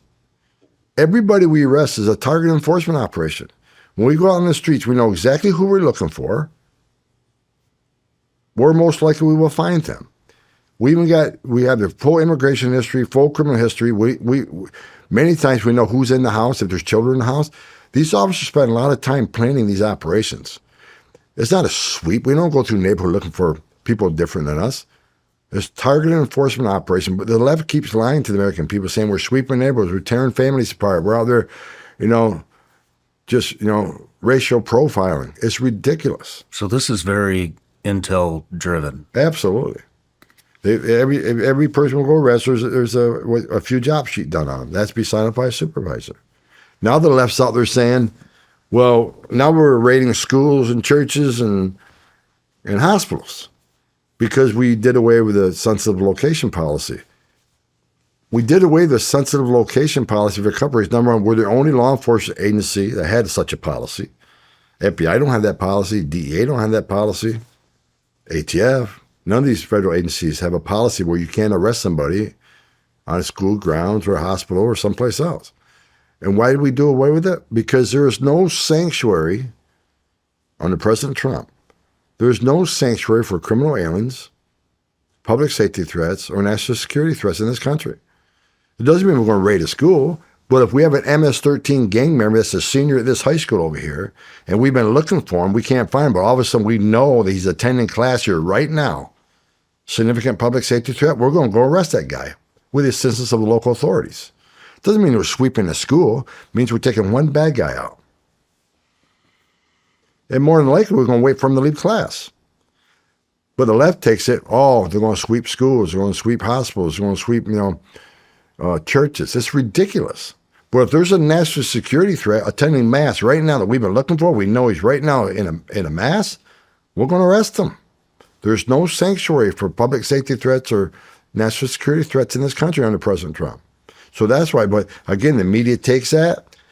So now I'm reading stories about, teachers, elementary school teachers, teaching their children, other school board members and other teachers how to defy ICE if they show up for your school. It's just a vilification, and we knew it was coming, the vilification of ICE, vilification of Trump, vilification of me, which I don't care. I mean, I really don't care what people think about me because I know I'm doing the right thing. So you can hate on me all you want. Matter of fact, I get disappointed when I go at an event there's not protesters. I'm a little disappointed. I actually like protesters. But the media is not being factual with American people. And that's very, very irritating. It's an insult because they're hiding the truth. Now, the media just a couple weeks ago said, we're deporting less people than Joe Biden. Yeah. Why? Because the border's shut down. The border's secure. A lot of Biden removals, they're counting ICE removals and Border Patrol removals together. You had millions of people coming across every year, right? And they did remove a certain percentage of them. We could remove 100% of the people we encounter, and Joe Biden could remove 5% of the people he encountered. He's still going to beat us. The border was unsecure. You had 10.5 million people come across the border in 10 years. But if you look at ICE arrests, their true deportation number, ICE arrests, 5 million people. We're killing them on ICE deportation. But they won't say that. They fudge the numbers on purpose. It looks like we're doing less, and we're not. ICE is arresting and deporting a lot more people. Under Joe Biden, you had 10.5 million people come to the border. Historic numbers every year, 4 years. Every year is a historic number. He kept breaking his own record every year. Same time, you have historic illegal immigration on the southern border. ICE under Biden had the lowest numbers of removals, arrests, that they arrested, not Border Patrol. Lowest number of arrests and removals by ICE in the history of the agency. At the same time, you had unprecedented crossing on the border. We've turned that around. We got the most secure border in the history of this country right now. ICE has arrested about 3 times more criminals than Biden ever thought of arresting. I mean, I remember. You look at the numbers right now, Shawn. An average day under Joe Biden, 1,800 gotaways that you and I talked about. Every day. 1,800. The other day we had 38. 1,800 a day. We had 38 the other day. You look at the numbers, apprehensions a day. 10, 12,000 under Biden many, many times. A few times got to 15. So let's just take 10, 12,000 because they were allowed those days. That's almost 800,000 a year. Of course, yeah. under Biden. What was the Galloway number the other day? 41. 41 too many. I'll be happy with a 0. 1,841. The number that impressed me the most is those they released into the country. So the first 100 days under Trump, 9 people were released from the border under Trump. 4 of them were material witnesses. We wanted them here to testify in a serious criminal case. 4 were extreme medical conditions. We had to take them to a hospital or they're going to die. Extreme medical conditions. We just can't deport somebody in a bad way like this. Can't do it. Talk about being inhumane. And 1 was a discretionary release for humanitarian reasons. So out of those 9 releases, 1 was really discretionary. 9 total. Same time frame under Biden, 100 days, 184,000 people were released into the United States. That's what President Trump has done for this border. Again, most secure border in the history of this nation today. How are you, other than sending more agents, how are you dealing with these sanctuary cities? I mean, we saw a judge, was it Wisconsin, that got arrested? Well, I said from day one, the sanctuary cities and the governors, the mayors, and if you want to support sanctuary cities, if that's what you want to do, then go ahead. Just don't get in our way. If you don't want, I would think every governor, every mayor, any city council person, their number 1 responsibility is protection of their communities. I've already been clear, and President Trump's been clear from day one. We're prioritizing public safety threats and national security threats. They should be shoulder to shoulder with us on this.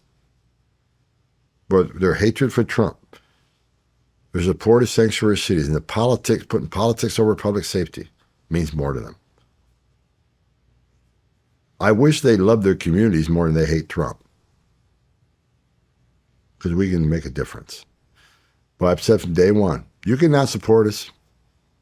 You can protest us. But if you cross the line, we'll seek prosecution.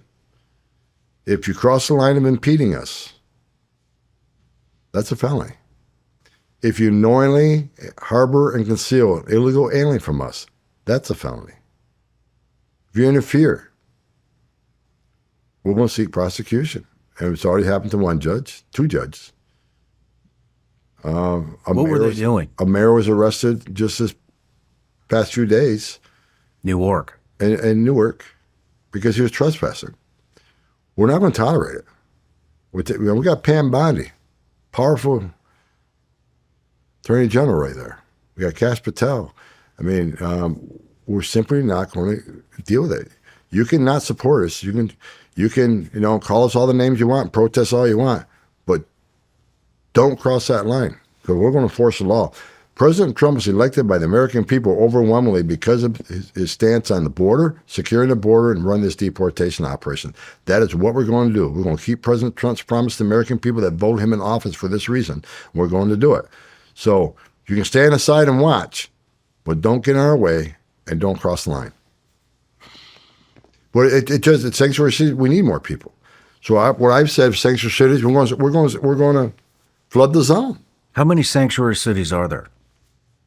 Oh, I don't have 100. I mean, I just saw literally yesterday that the mayor of Nashville is now going to use tax-paying dollars to harbor illegal aliens. Well, you better not.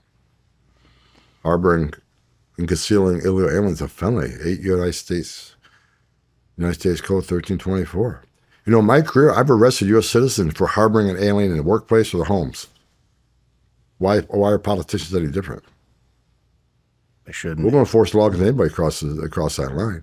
But what sanctuary cities are going to get, we're going to flood the zone. If one agent can't arrest a bad guy in the jail, then I got to send a whole team, usually 5 or 6 guys, to go arrest this person, 5 or 6 agents, to arrest this person, because who knows what weapons he has access to, arrest him at his turf. So if I can't arrest him in the jail, safety and security of the jail, which is safe for everybody, then I got to send a whole team in the neighborhood. If we can't arrest them at home, then we'll arrest them at place of employment. So we're going to flood the zone with agents and communities. We're going to increase worksite enforcement operations tenfold. We're going to get them. So sanctuary cities are going to get what they don't want. More agents in your communities, more collateral arrest. Because when we find a bad guy, like I said before, we're going to arrest anybody we find while we're looking for that guy. If we find an illegal alien and exercise that operation, they're going to go too. Because under the last administration, they told ICE, immigration officers who took an oath to enforce immigration law, Mayorkas told ICE, you can't arrest somebody for being here illegally. They have to be arrested for a serious crime, convicted of a serious crime before you can take action. They rewrote immigration law. Well, no, the statute's clear.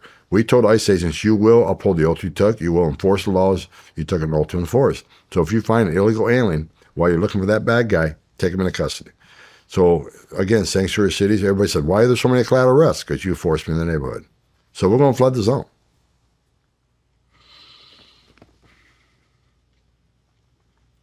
What has been the response of Border Patrol, law enforcement, ICE? I mean, Great personally. question. Let me tell you something. The last 4 years, I've made a dozen trips to the border. I was a Border Patrol agent. So I go down there, just see what's going on. Most of the agents recognize me, and they talk freely with me. They're miserable. They consider themselves Uber drivers, tourist agents. They weren't enforcing the law. Yeah. They were simply finding people they arrested, people across the border. I wouldn't say they arrested them. They took them, they detained them, they processed them, and took them to an airport or bus station, or hand them over to NGO who took them to an airport or bus station. They were arresting people who broke our laws, entered the country legally, and sending them around their way. Children, they send them to ORR, and ORR would deliver them, the children, to the very people, many times, that arranged to have them smuggled in the United States. That's a felony. And Biden administration were delivering these children to the same people who paid to have them smuggled here. Now, we're addressing that right now. We're going to hold people accountable, but that's what was occurring. So the morale was in the toilet. Border Patrol agents were quitting, retiring early, recruiting. They couldn't get recruiting done at all. ICE, same thing. Last month, under the Border Patrol, the highest recruiting numbers ever in the history of the agency, because people want to be a part of this. People want to be a part about securing the nation, protect that southern border. The recruiting numbers are through the roof. Morale's at an all-time high. I mean, I would think it's at an all-time high. I mean, I remember watching that the agent on horseback that they painted him out to be whipping, like he had a whip, and it turned out to be just the horse reins. I mean, they just kneecapped these guys. I mean, When that video came out, I was sitting in my living room. Now, I was a Border Patrol agent. I know the rules of engagement. When I saw that video, I think, okay, they did perfectly. They performed perfectly. The horses performed perfectly. Just like the horses in New York City do crowd control. The horses are trained very well. And these officers on those horses are masters of what they do. I watched that. I thought, well, these guys did a great job. The only people that did anything wrong in that video were the Haitian illegal aliens who entered the country illegally, which is a crime, by the way, and ignored commands from a federal officer, which is a crime. But no one talked about the Haitians violating law that day. They talked about the agents whipping black people. You had the President of the United States stand at the White House podium and slander these men. You had the Secretary of Homeland Security slander these men from the White House podium.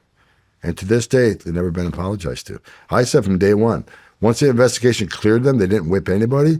Was there any apologies? No. And these men's families were bullied in churches and schools. Their careers will never be the same.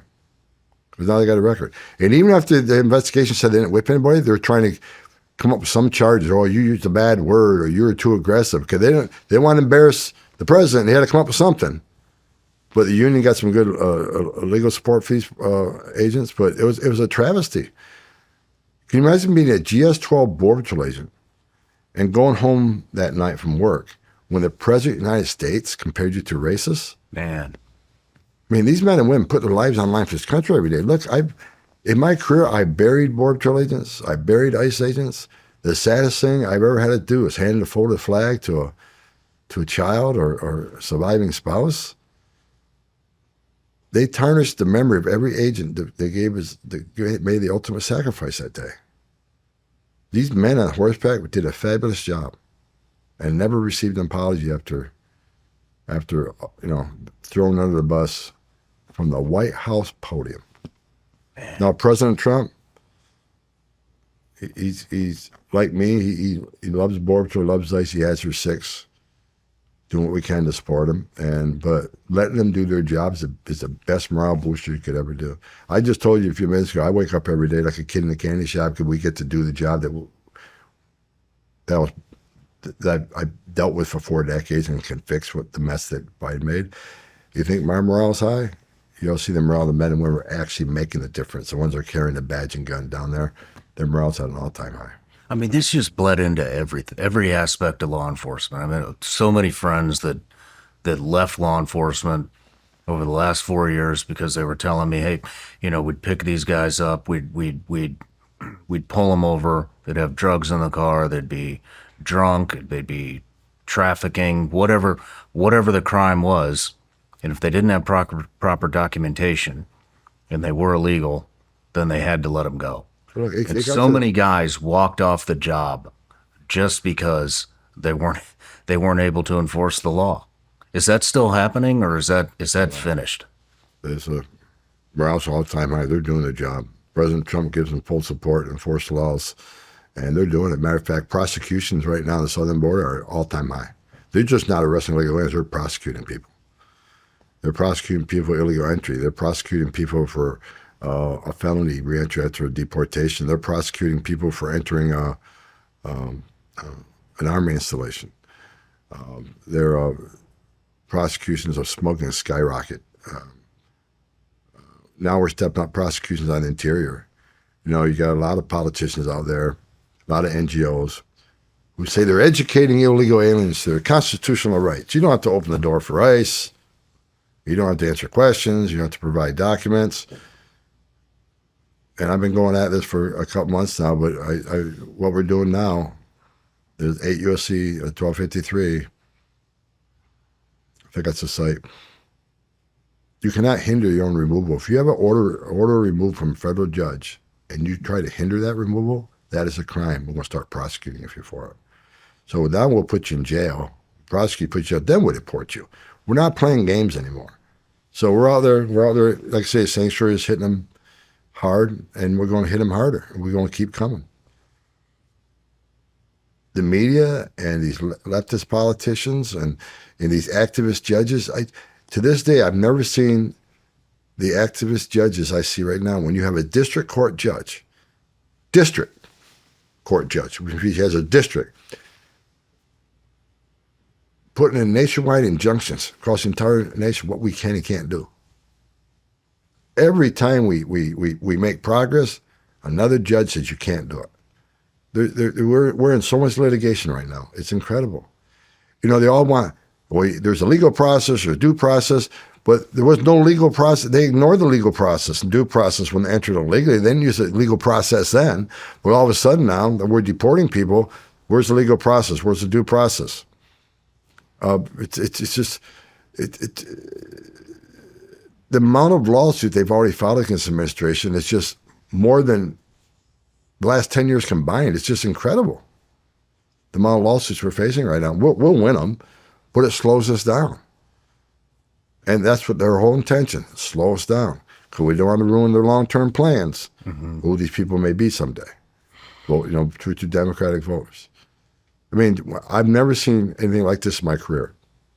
I mean, with 10.5 million illegal immigrants that have come across the border within the last 4 years, and then you come in to clean that up, where do you even begin? Well, President Trump made it clear we'll go for public safety threats, national security threats first. And that's what we've been doing. But again, the collateral numbers are increasing because of sanctuary cities, but it's hard. It's a hard job. I can't tell you everything we do to find these people because law enforcement is sensitive, but like I said earlier, a lot of people have a footprint. That makes it one way, but there's a lot of smart technology out there to help us find people, but sanctuary cities are hard. What agencies? Because these people are actually in custody at one point. We know who they are. Because here's what people don't understand. If you get arrested tonight, you're going to get fingerprinted. And those fingerprints go to NCIC. Check for your criminal history. Well, they also bounce against DHS databases. So we know for a fact, Shawn Ryan just got arrested. He's sitting in Smith County Jail right now. That was a long time ago. So then we get bounced back. So if we got an immigration record, hey, this guy who has a warrant of deportation, or this guy we deported before, is sitting in this jail right now.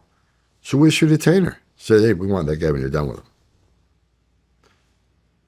So we know where they're at. But when sanctuary cities release them, now they're in the community, now we got to go find them.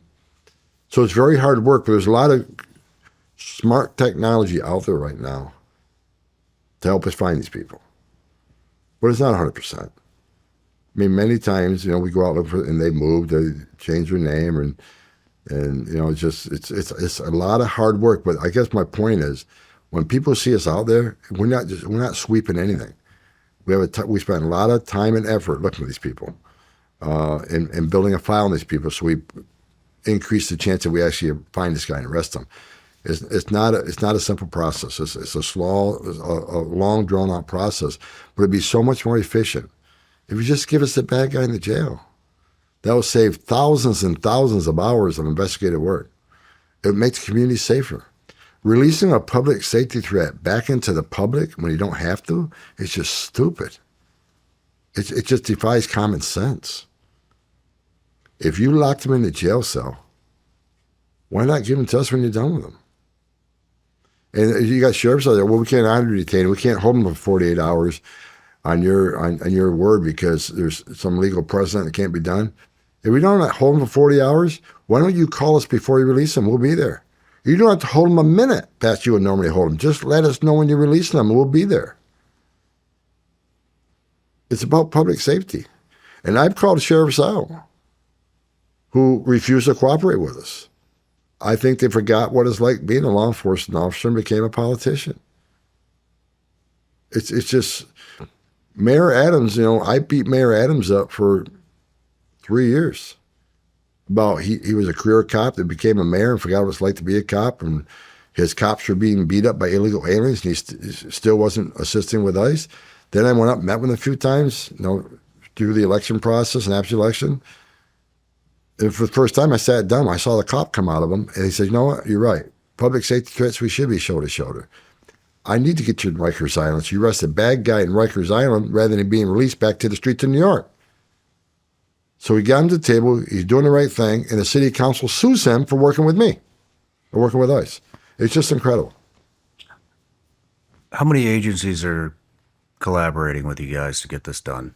Right now, the nationwide interior enforcement operation, President Trump has a Hall of Government approach, first time ever. It's amazing.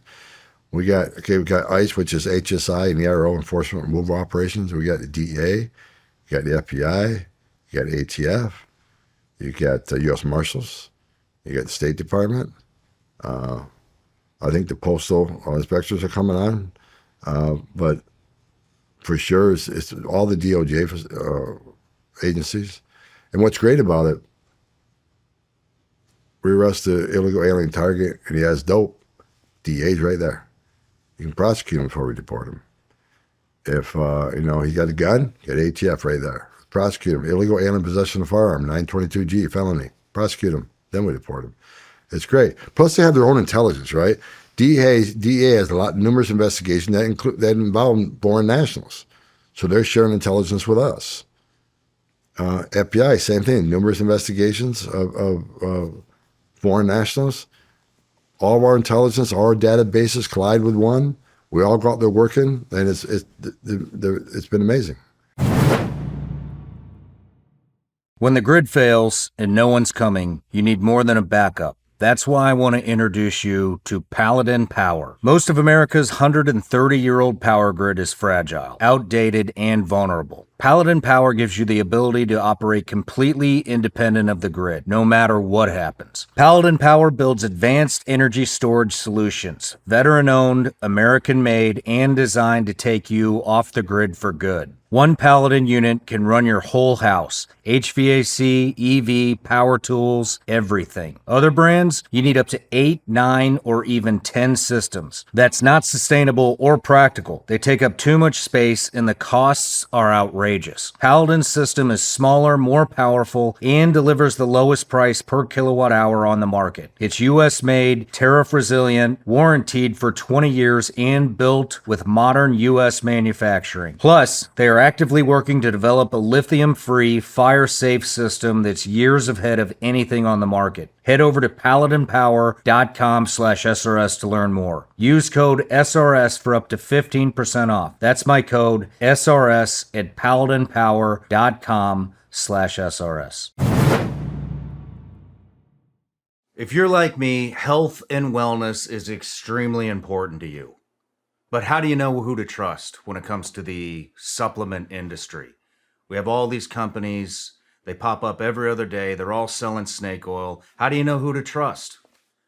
Well, here's the most important question. Who wants to take the biggest, most massive shit of your entire life? Bubs is a company I've used and trusted for a long time. They make great products, have rigorous quality standards, and they are a long-time supporter of this show. And they have the recipe for the biggest shit of your entire life. I love their collagen peptides. This isn't just any collagen. It is a benchmark of trust and performance. It's crafted with integrity and backed by NSF for sports certification, giving you their assurance of its purity and potency. Bubs Collagen Peptides help support your joints, help enhance recovery, and help revitalize your hair and skin. And yes, it will help you stay regular. Bubs was founded in honor of Navy SEAL Glenn Bub Doherty, and every product supports veterans with 10% of all profits going to help military men and women transition back into civilian life. And now for the recipe for the biggest and best shit of your entire life. Bubs Collagen Peptides mixed with Bubs apple cider vinegar gummies, and you have a recipe for success every day. Bubs Collagen Peptides, Bubs apple cider vinegar gummies. Ready to upgrade your life? Visit bubsnaturals.com today and use promo code Shawn for 20% off your order. bubsnaturals.com/Shawn. President Trump's a game changer, putting DOD on the border with us. Pete Hegseth said it best, that we spent decades defending other nations' borders. Now we're defending ours. I want to get to the actual border here in a bit, but when it comes to the economy, and I'm just curious to hear your thoughts here. There's such a big sector of the economy that relies on cheap labor, illegal immigration, home builders, commercial builders, landscaping, just about all the blue collar jobs in that sector seem to be illegal immigrants. And so I'm sure because of the mass deportations that the prices are going to rise. And something that I hear a lot of are business owners that they're trying to get their workforce legal and put them through that system, and they're not able to do it. Is there any, or do you think there should be any type of program to fast track people that are just here to work, keeps business flowing, keeps prices a little bit less than what they would be? I mean, is there any type of program where construction types can get their workforce legalized? Well, first of all, let me tell you my thoughts after doing this for 40 years. My opinion is most people don't hire an illegal alien out of the goodness of their heart. Mm-hmm. They hire them because they work them harder, pay them less, and undercut their competition who have U.S. citizen employees. I'll give you one example. I put a new roof in my house several years ago. I had to call 5 different companies, 5 or 6, I think 5, until I got a company to guarantee me a legal workforce. We had a lot of people come and give me bids. One guy showed up. It was him and his son. They were hoping they could just do a repair and not do the whole roof. I said, I need the whole roof. He told me he had 20 U.S. citizen employees. They put on the roof at $15, $20 an hour. But he couldn't win a bid. Because the other companies hiring illegal aliens put them on the roof for $5, $7 an hour. Ridiculous wages. He couldn't win a bid. So what did he do? He laid off 20 citizen employees, and him and his son just doing repairs. That happens 1,000 times across this country every day. Because you undercut your competition as U.S. citizen, and illegal employment drives down wages. That's proven. So with that, I can tell you that it will have an impact in some industries, especially now that we're doing worksite enforcement operations. But Biden administration shut down worksite enforcement operations. At the same time, we had the biggest human trafficking crisis in the history of this nation. Where do we find most victims of trafficking? Workforce operations. And like I said, where do we find a lot of bad guys if we can't arrest them in the jail? At their job. We can't arrest them home, arrest them at the job. So we're doing worksite enforcement operations. Well, there's some industries that really rely on them. And I think President Trump made it clear just a few weeks ago that farm workers, he wants to, increase the program that allows more people to come to this country to work on farms. It's H-2A, H-2B program. Congress needs to make a fix. What needs to happen is Department of Labor needs to ascertain if there's truly a need for that employment to make sure there's not U.S. citizens willing to take those jobs. So Congress has a role here. I think President Trump's looking at that sector to try to provide help. So it's a common sense approach, and that's why I think he's concentrated on public safety threats, national security threats first, while they work out some of these other plans. But under Trump 45, he put an immigration plan on the table that based immigration in this country based on merit, what they can bring to this country as far as work. Also, but he still kept moms, dads, sons, and daughters in there and family. It was a great plan. I was involved in it, looked at it. Parts I weren't involved in, looked at. What happened? Congress didn't bring it up. Why? Because the plan required money for a wall. He had a fix for DACA. Got shut down by Nancy Pelosi and Chuck Schumer. Why? Because there was money in for the wall. So President Trump, again, is putting things on the table I think would be very beneficial. If there's a need for that employment, then we should have those employees, but it has to go through a process to make sure we're not displacing U.S. citizen employees. A lot of high-tech jobs are going to outside companies from foreign nations. Trying to tell me there's not enough U.S. citizen employees to take those high-tech jobs, good paying jobs. There just needs to be a process. But President Trump started the other day talking about farm workers. We need to really pay attention on farms because there is a need for more employment on farms, but they need to go through the legal process. And there is a legal process. Could be improved. But there's a legal process, H-2A program. You can bring farm workers in on a seasonal basis to come and, for instance, pick crops during the season, then go back home when they're done with the season. So there's some more work to do on that. But that's why I think President Trump's concentrating on the criminals right now. Would you like to see the red tape ease up a little bit when it comes to doing something like this? Of course. Congress can fix a lot of things. Just like I told you earlier, there's 3 laws they could fix right now that will solve 85% of the border problem. That way, every administration that comes in doesn't have to undo what the other one did. What are those laws? Trafficking Victims Act, as we talked about. The asylum rules. And the Florida Settlement Agreement. Let us detain families in a residential center. Those 3 rules alone. Well, Congress can't seem to get anything done. I mean, funding right now. I mean, we're doing great work. But with more money, we could do more. I mentioned 700,000 illegal aliens with some sort of criminal history, either convicted or pending criminal charges. With more money, we could put more teams out there. Everybody we arrest to deport, we need a bed for. We need more beds. So Congress needs to fund what I call a mandate for the American people that put him in office to do. Congress needs to fund us. And it's the same old budgeting process, right? Under Trump 45, Trump tried to do the right thing the first 2 years he had the House and Senate. A lot of things couldn't get done because there's some Republicans on the Hill, and never Trumpers didn't want to do the right thing.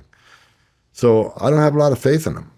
I'm hoping they learn a lesson now that we have the House and Senate. Right now we got 2 years to make a difference because who knows what's going to happen in 2 years. You never count on anything. But Congress needs to step up. A lot of these problems could be solved by Congress. But until then, President Trump has stepped up. Again, the game changer. He's issued a series of executive orders that gave us the most secure border in the history of this nation right now. That's given us more criminal arrests in the interior than Biden ever did. So we're doing really good. But with more money, we can do more and do it quicker. Congress got a lot of things they could address. When it comes to the deportations, there's a very controversial case with the El Salvadorian guy who he was an El Salvadorian citizen, correct? Yes. What is the controversy there? The controversy is during his immigration proceedings, he had an order from a judge that he couldn't be removed to El Salvador because he showed a fear of his safety from a gang that was in El Salvador. He had an order of withholding. However, he had 2 orders of deportation.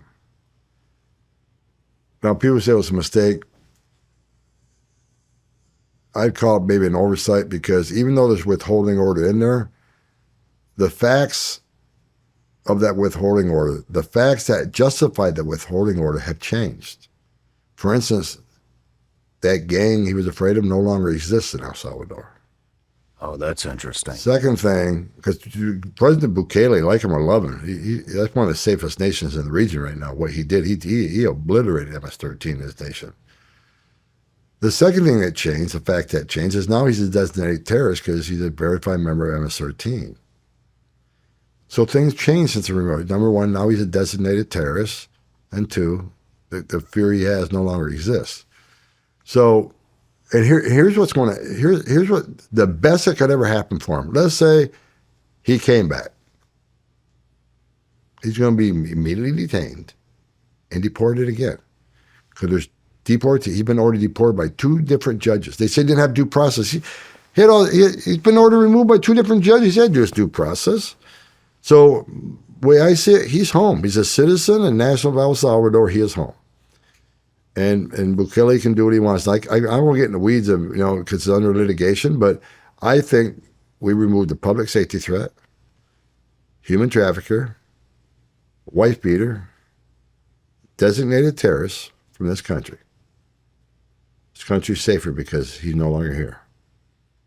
And we'll let the DOJ continue to litigate it, but President Trump, again, committed to removing the worst of the worst, and that's what we did. And he was an El Salvadorian citizen. Absolutely. And he was verified MS-13. Verified by numerous sources. Not only ICE, but by a police agency, gang unit. Judge recognized it. MS-13, even El Salvadorian recognized him as a MS-13 member. So, and plus now, truth's coming out, right? Video of him trafficking, smuggling, a wife filing protection orders because he's assaulting her. It's unfortunate that Senator Van Hollen and others flew down there to cuddle with him. At the same time, you had U.S. citizen parents in his state of Maryland who buried their children because their children were murdered and raped by a TDA member, MS-13 member. I would think a U.S. citizen would be more concerned with his U.S. citizen constituency who buried their children more than a designated terrorist, public safety threat, wife beater, illegal alien. But that's where we're at today. We're putting politics over public safety, politics over common sense. Man. Remember, you need news. News reports how we're deporting U.S. citizen children. we can't legally deport any U.S. citizen. What happened in those cases, they said we deported U.S. citizen children. No, we didn't. The parent was already deported. The parent has a decision to make. Do I take my child with me? Do I leave him here with a spouse or another relative? That's parenting 101. The mother chose to take her child with her. Her choice.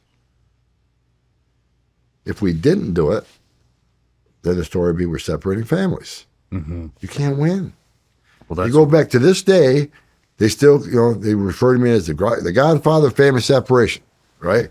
Because I was ICE director, we did zero tolerance, where families were separated. And let me explain why we did that. Numbers were increasing. Families. So we said, all right, let's start prosecuting the parent who brings your child through this dangerous journey, prosecuting for illegal entry, which is a crime. Maybe we prosecute them and put them in jail. They'll stop sneaking in the country through the cartels and putting their children in harm's way. Maybe it'll decrease the amount of rapes we see down there. Maybe less children would die. So we decided to do zero tolerance. Zero tolerance was done to save lives, decrease sexual assaults. And as a cop, law enforcement used zero tolerance across this country all the time. July 4th weekend, zero tolerance in DUI. Zero tolerance on prostitution in the city. A lot of law enforcement use zero tolerance, but let's try zero tolerance. Maybe we save some lives. Maybe less women get raped.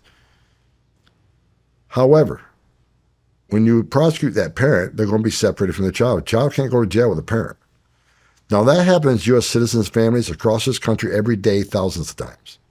When I was a cop in New York, I separated families. I arrested a father for DUI. He had a child in the car. Guess what? They got father went to jail, and many times the child would go to CPS if it wasn't someone to take care of him. Domestic violence, I separated that family when I was a cop. Father went to jail, separated from his kids.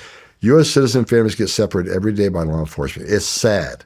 It's unfortunate, but necessary. So when we did zero tolerance, the whole focus of zero tolerance in my mind was less rapes, less people dying, less children put in harm's way. And it worked. Zero tolerance border crossing job. So Homan's a racist. He's cruel because he separated families. That's why we did it. Now you got 500,000 children we're smuggling in this country away from their families, put in the hands of criminal cartels. So that's a family separation right there. If I left my kid in the car for a half hour, went and got groceries, I'd be arrested. If I left my dog in my car during summertime, I'd get arrested. But 500,000 children were put in the hands of criminal cartels, separated from their families. No one talks about that. They still want to talk about zero tolerance, but no one talks about these 500,000 kids. 300,000 they can't find. 300,000 kids they can't find. They don't want to talk about that. They want to keep talking about Trump's zero tolerance for, I think, 3,000 separations. They don't want to talk about the hundreds of angel moms and dads that I personally met and talked to, who buried their children because their children were raped and murdered by a cartel or just simply killed by an illegal alien that shouldn't be in this country. That's a separation because they buried their children. Their children are 6 foot under. No one wants to talk about that. The left keeps talking about zero tolerance and how inhumane the Trump policies were, but they ignore 500,000 kids, 300,000 missing, and U.S. citizen parents who buried their children, like the case of Lake and Riley. I can sit here and name 100 cases like that. They don't want to talk about that. And this Senator Van Hollen goes down there to protect the MS-13 gamer while a mother of 5 was beat, raped, and murdered in his state. Did you ever go meet with her?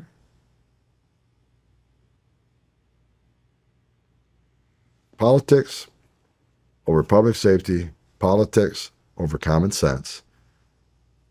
Again, I'll say it. They need to love this country. They need to love their communities more than they hate President Trump. It just don't make sense. As a kid that grew up in law enforcement community, I cannot believe where we're at as a nation right now. President Trump is doing the right thing every day. Look, I spent so much time with the president, whether it's in the Oval Office, Air Force One, outside events. People can hate him all they want. This man loves this country. He's doing the right thing for this country. The America we grew up in, the America I grew up in, West Carthage, New York, a flag in our reports, that's the America he wants back. Securing the border saves lives. He has illegal immigration on 96%. Studies have been done that women who make that journey get 31% of women get sexually assaulted. When President Trump has illegal immigration down 96%, when 96% less people are coming, how many women aren't being raped? How many children aren't dying? How many Americans aren't dying from drug overdoses or fentanyl comes across that border? How many women and children aren't sex trafficked? How many members of terrorist watch lists or no-fly lists aren't coming across that border? Even the wall saves lives. People say Trump's banning the wall. No, every place they built a border barrier, illegal immigration went down, illegal drug flow went down. Every place they put a border barrier. What the most important thing about a border barrier no one talks about, it saves lives. Because the most vulnerable, the women and children, can't get over that wall, which means they're going to do a place where there's not a wall. And what's waiting on them? The men and women of the Border Patrol who's going to deal with that humanitarian issue right now, because a lot of them are in bad shape when they find them. Wall saves lives. So when 96% less people are coming, how many lives are being saved every day in that southwest border? President Trump's saving thousands of lives. A secure border saves lives, and that's what the President Trump has done. And the left will give him zero credit for it. How did you come in and secure that border so fast? We got a great president. President Trump, during his first speech at the Capitol, when he says you didn't need new laws, you didn't need Congress, you need a new president, he was exactly right. Because on Trump 45, he was a game changer, right? He created the Remain in Mexico program. He had the third safe country agreements. He ended catch and release. So I knew when he came back in office, we know where to start because we already proved these policies worked. So what he immediately wrote a series of executive orders. Many the same, many new ones. And like I said, in 7 weeks, we're at that border at the highest level ever. Even more now. I mean, I think in 7 weeks, had it down like over 90%. Now we're at 96%. Damn.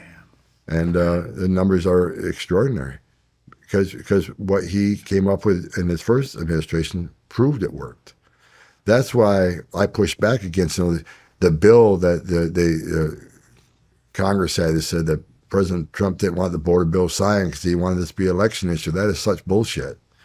That bill would not have worked because it was going to allow, 4,000 to 5,000 a day until they take action. You do the math. That's 1.8 million a year. We're okay with that? No, we're not. We shouldn't be okay with one.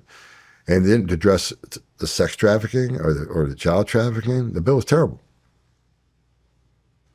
There was a bill called H.R. 2 that the Republicans came up with, and the Senate wouldn't even take it up for debate. So the bill that everybody talks about that President Trump shut down, I hope he did. I was against it. I said it won't work. I said, why would we want to take a risk on a bill that we know it won't work? And we know what the secret recipe is what Trump did in Trump 45, which H.R. 2, the bill I was talking about that the Senate wouldn't even bring up, that had most of Trump's plans in it. We know that worked. Why would you argue against known success?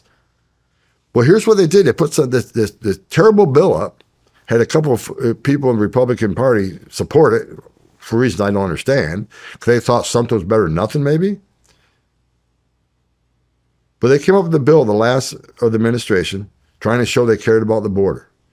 What they did, it was a setup. Let's get a couple of Republicans to agree to this. It will never pass. We know it will never pass. Then we say, Republicans shut down border security. They didn't want to fix it. They didn't sign this bill. President didn't support it. He didn't want it fixed. He wanted it to be an election issue. That was a bunch of crap.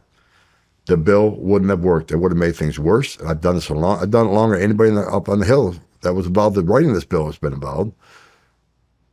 It was a setup. Let's set a bill up. We know it never be passed, and we can put the blame on them for not passing the bill. That was their game plan. They tried it. When President Trump came back in, he did what he had to do. And we fixed it, again, most secure border ever right now. So it sounds like he basically just said, Tom, take the gloves off. What, secure the border. What did you do? What did you do to fix it? The biggest game changer in securing the border was President Trump and his executive orders. They're huge, big game changers. But we basically went down the same road we did before. You know, and we added a few other things to it, like the Alien Enemies Act. We used every tool in the toolbox, every statute we could, every angle we could of existing laws, existing statutes, existing acts to secure that border. We rather than making the Border Patrol problem or an ICE problem, we made all a government problem. The game changer was President Trump. The game changer was the men and women of ICE and the men and women of the Border Patrol that actually did it, took instruction, got it done. They're the heroes in all this. I'm just a guy sitting in the White House helping develop the strategies, along with people like Steve Miller and others. But President Trump, his EOs were a game changer from day one. You know, remain in Mexico, a game changer. It's probably, out of all the policies, the last two administrations, Trump administration, that's the biggest game changer. You can still claim asylum. You have that right, but you're going to wait in Mexico. Because we know 9 out of 10 of you will lose and get order removal, and now we don't have to go find you. And releasing people in the United States just is an enticement for people to come. When you no longer get released in the United States, if you're not really escaping fear and persecution, you're not willing to give your life savings to the criminal cartels to lose your case. If you really are escaping fear and persecution from your home government, then you're willing to put up with that. So, you know, here's a sad thing, where the left is still saying, you know, these people are asylum seekers. They have a right to due process. They have a right to claim asylum. Okay. And 9 out of 10 been order removed, and you don't want them removed. Due process doesn't mean squat if at the end of due process the judge's order isn't executed. And that's why the hate right now, the talk of a massive deportation operation is racist. What a terrible thing to do. No, it's not. On the end of historic illegal immigration crisis, with 10.5 million, and that's a low number, came to the southern, this is what we know about. Tens of millions of people come to the border. You demand due process, and we give them that due process. And a judge orders them removed, and we don't remove them? Then what the hell are we doing? Shut down the immigration court. Doesn't mean anything anymore. Take the Border Patrol off the border because there's no consequence. No. Mm-hmm. Due process doesn't mean squat if the final decision of the court isn't executed. And if the message we want to send to the whole world, enter the country illegally, it's a crime. Thousands of people die making the journey. Show up in court or don't show up in court, get order removed, but don't worry, no one's looking for you, you don't have to be removed. You're never going to solve the problem. You can't demand due process and ignore the end. So that's exactly what we're doing. People who've been ordered deported, they need to go home. But we're asking, if you're in the country league, go on your own. Go on the CBP Home app now. Sign up. We'll help you get home. We'll give you an airline ticket.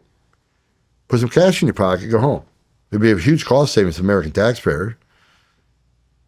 That way, you can come back maybe in the future on our legal program, maybe as a visitor, maybe as a student. Maybe you have a U.S. citizen child that can petition for you someday, alien relative.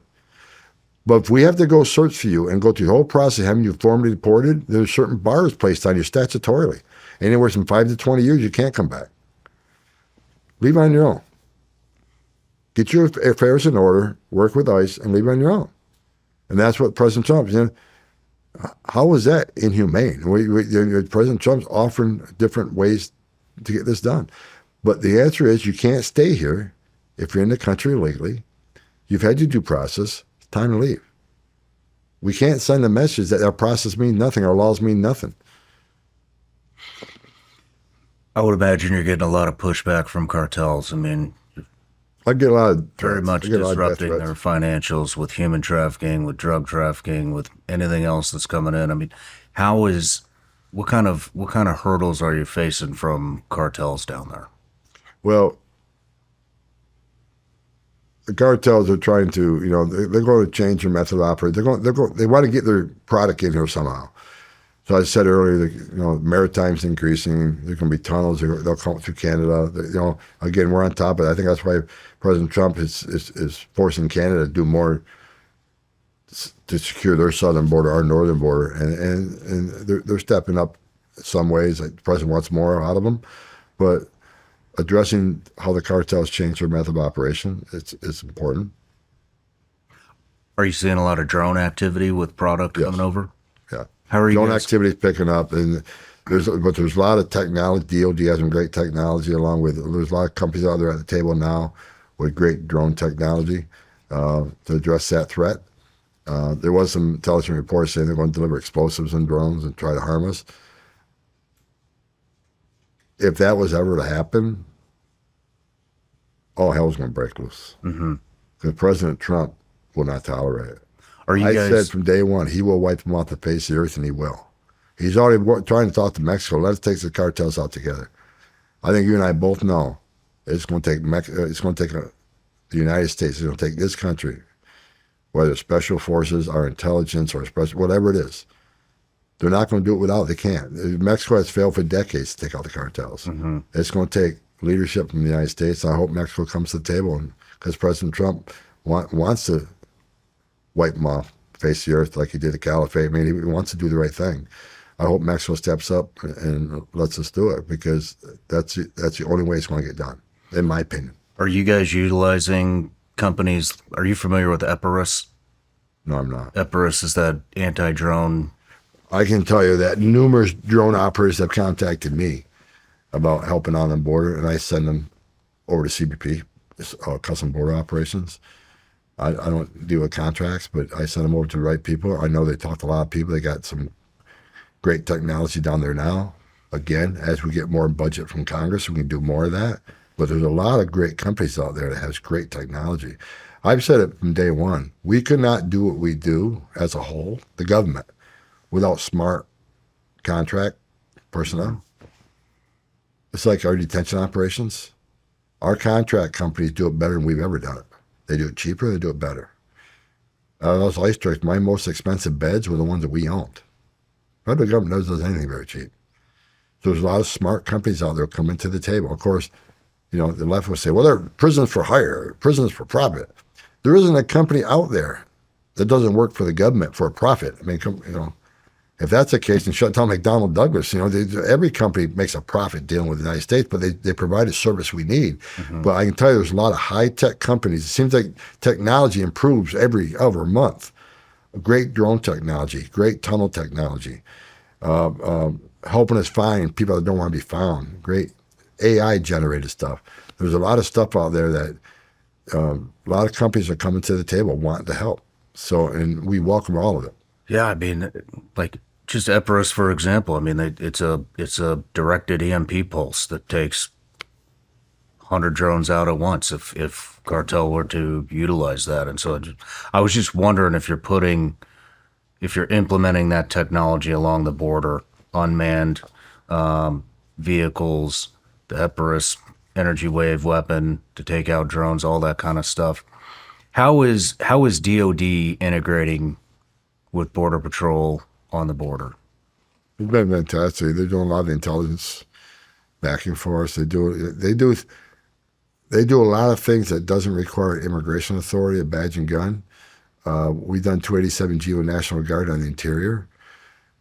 My goal was, and the White House goal is, we need as many Title VIII immigration enforcement officers with a badge and gun, many of them on the street or on the line as possible. We don't want them sitting there doing intelligence. We don't want them sitting there, building infrastructure or transportation. Put the badges and guns where they're needed the most, and bring other people into the other. I went down to El Paso, watched DoD down there in action. They're doing a lot of the intelligence. They got great capability of telling where the groups are crossing, where they're coming to, and war truck respond immediately to them. They do a lot of the radar technology, their camera technology. They basically call out to ICE, okay, you got a group coming here or there. It just saves our resources, because rather than our guy operating the sensor or operating the camera, you got DoD doing that, and that's just more agents on the street to respond quicker. So they've been a great force multiplier. Of course, the DoD airplanes, the removal flight's been fantastic. DoD stepping up with facilities, Gitmo and things like that. DoD's been a game changer. And I went to El Paso with Pete Hegseth, and he's all in. I mean, he like I said, he told me that it's great that DOD is protecting our border now because they protect everybody else's border for decades. It's a game changer.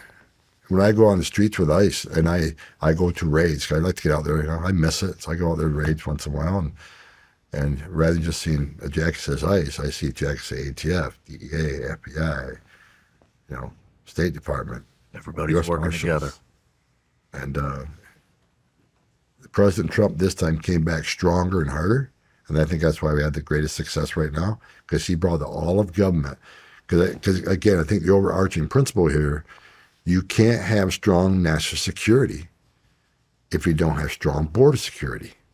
We didn't know what's coming in, who's coming in, why it's coming in, where it's coming in. So I think President Trump recognizes that, so he put the all of government on there. And like I say, today we got the most secure border in history of this nation because of his out-of-the-box thinking on this. I think other administrations are going to be envious of the success that President Trump's had. Has there been any kinetic pushback from cartels? Is there any combat going on down at the border? There's combat going on in the interior of Mexico because now they're fighting each other for control of plazas because they're losing money. So they want bigger control. There's been a battle going on down there for a while. You don't read a lot about it, but I know people that have that intelligence. My fear, as I mentioned before, is that violence overlaps the border. I actually say a prayer every night for the men and women of the border to ICE to go home safe every day, because I feel like it's a matter of time. I hope I'm wrong. But especially in sanctuary cities, where they're knocking on the door of a bad guy who he has access to who knows what, when he could have got him in a county jail. I hope I'm wrong.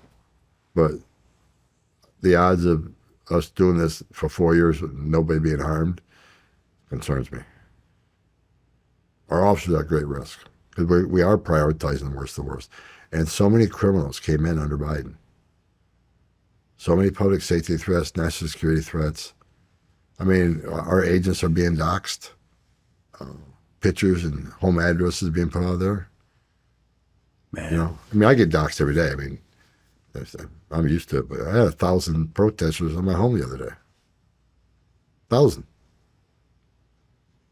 They're not going to, they're wasting their time. You can exercise your First Amendment rights all you want, but Tom Homan's going to keep doing what he's doing. I'm not going anywhere. But the agents, I'm concerned about the agents, and the media doesn't help. When they call them thugs and they're violating people's rights and they're violating civil rights, they're violating due process, it's a bunch of bullshit. These men and women are very well trained.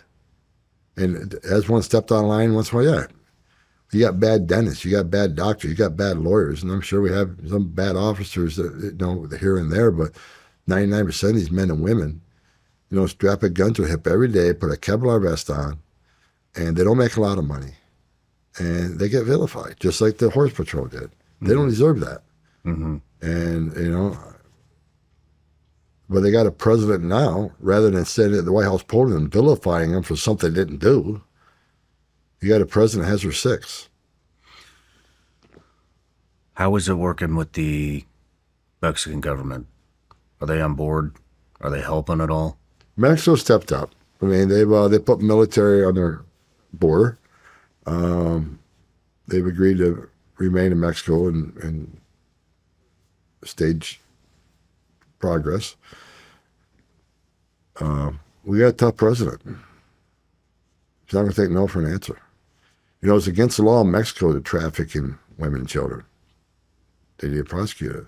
It's against the law in Mexico to transit that country if you're from another country without a transit visa, but they allowed it. So President Trump, and Joe Biden could have done this. Strong president would do it. Strong president came in, he's not going to take no for an answer. During Trump 45, I remember, after Operation Matador, arrested all these El Salvadoran MS-13 gang members. On the way home on Air Force One, the president asked me how soon we can get them out. I told him it's a long, drawn-out process because El Salvador pushes back on return of criminals. I think it was 2-3 days later, I got a call. How many planes can we fill up? President called El Salvador, says, you know, you're going to take them back. You know, the third safe country agreements, they didn't want to sign those bills. The president held them accountable. Mexico, Trump 45, you know, he said, you don't tariff them. If, you know, President Trump puts America first. So Mexico's helping. I don't know how much of it is because they want to help or how much they have to help because you got a strong president in the White House. I mean, I don't get, you know, that's Marco Rubio and the president has those discussions, the vice president. I can just tell you that Mexico has a lot of resources on the border now. And there's some intelligence they're taking on some of the fentanyl, but we'll see. What would you like to see DOD do? Would you like to see SOCOM, JSOC units go into Mexico and rid the cartel? I won't get ahead of the president on that, but I don't think the cartels are going to go away without U.S. involvement. President Trump did it. ISIS. We show we're really good at the away game. I think when it comes to criminal cartels, we got to play the away game. Stop the poison before it gets here. Then, of course, on this side of the border, we got to address the drive, the need for drugs like that. We got to address that. We're customers. So, but do I think the criminal cartels are going to go away without our involvement? Absolutely not. I don't know. Mexico has failed in decades to do it. And like I say, a lot of Mexico's corrupt. They run Mexico. I mean, they're infiltrated. Much of the Mexican military is corrupt. Much of the Mexican law enforcement is corrupt. Much of the Mexican government's corrupt. And many of them don't want to be corrupt. But you take the payoff and do what we tell you to, we'll kill you and your family, and they will. So, you know, I think if we were to wipe the cartels off the face of the earth, Mexico would be such a better country. They'd be a safer country. A self-ruling country where cartels don't own the military and law enforcement and some government officials. I think in the long run, Mexico would be such a better country if they didn't have the cartels operating there. So I think President Trump did exactly the right thing, designating them terrorists. I think he's doing the right thing, offering Mexico his assistance in taking them out.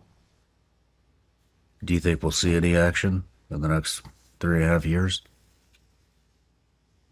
I think that President Trump's going to do what he can to protect American people. How is it working with Kristi Noem?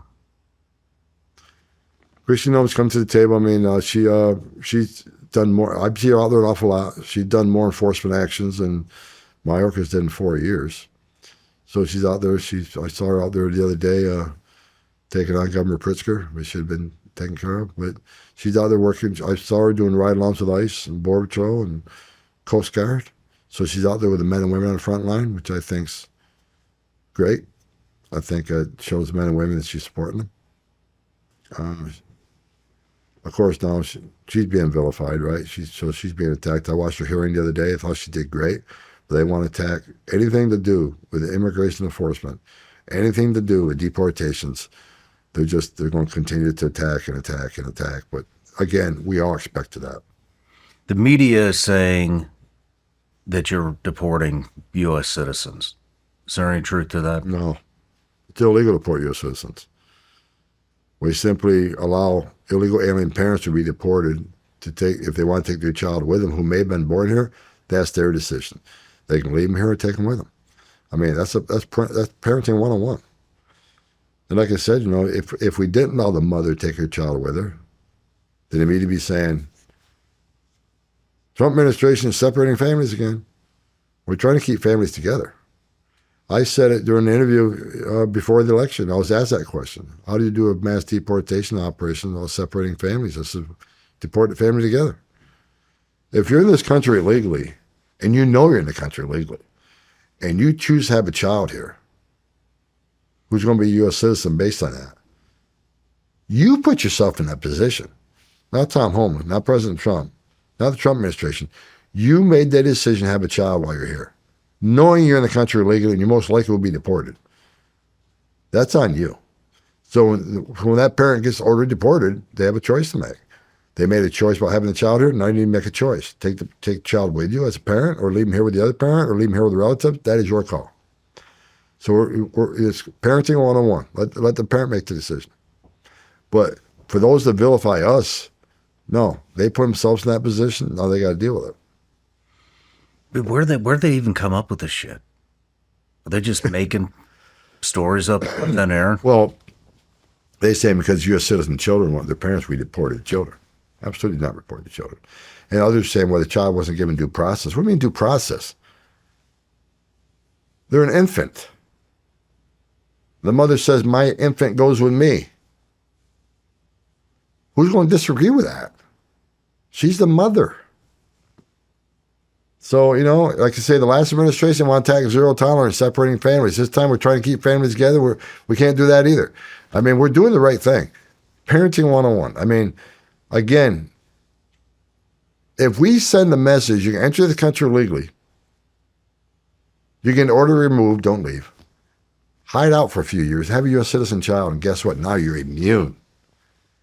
That court order doesn't mean anything. You're immune from our laws. If that's the message we're going to send the whole world, you're never going to solve the problem. They're going to keep coming to this country, you have a U.S. citizen child, and you're good to go. That's the message we can't send. Having a U.S. citizen child does not make you immune from our laws.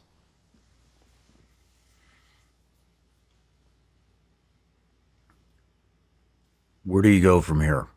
I mean, you've secured it to 96. We still got some. We've got a little more work to do on the border, and you know, it's still a crisis until we, you know, there are some gotaways we're concerned about. Who are they? Are they people from terrorist-related country? We don't know. So we got to drill some things, drill down some of the things. Northern border needs more work. Maritime needs more work.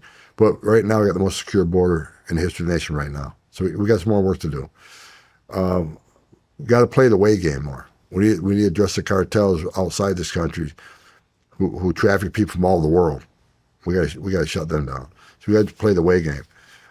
Interior enforcement, we got a lot of work to do. You know, personally, I think there's over 20 million illegal aliens in this country. They keep saying 12 million. We've been using 12 million for 2 decades. I mean, Biden administration alone, we know they released at least 6 to 7 million released. So, you know, I think there's at least 20. We got a lot of work to do here. Again, we're going to concentrate on the worst first.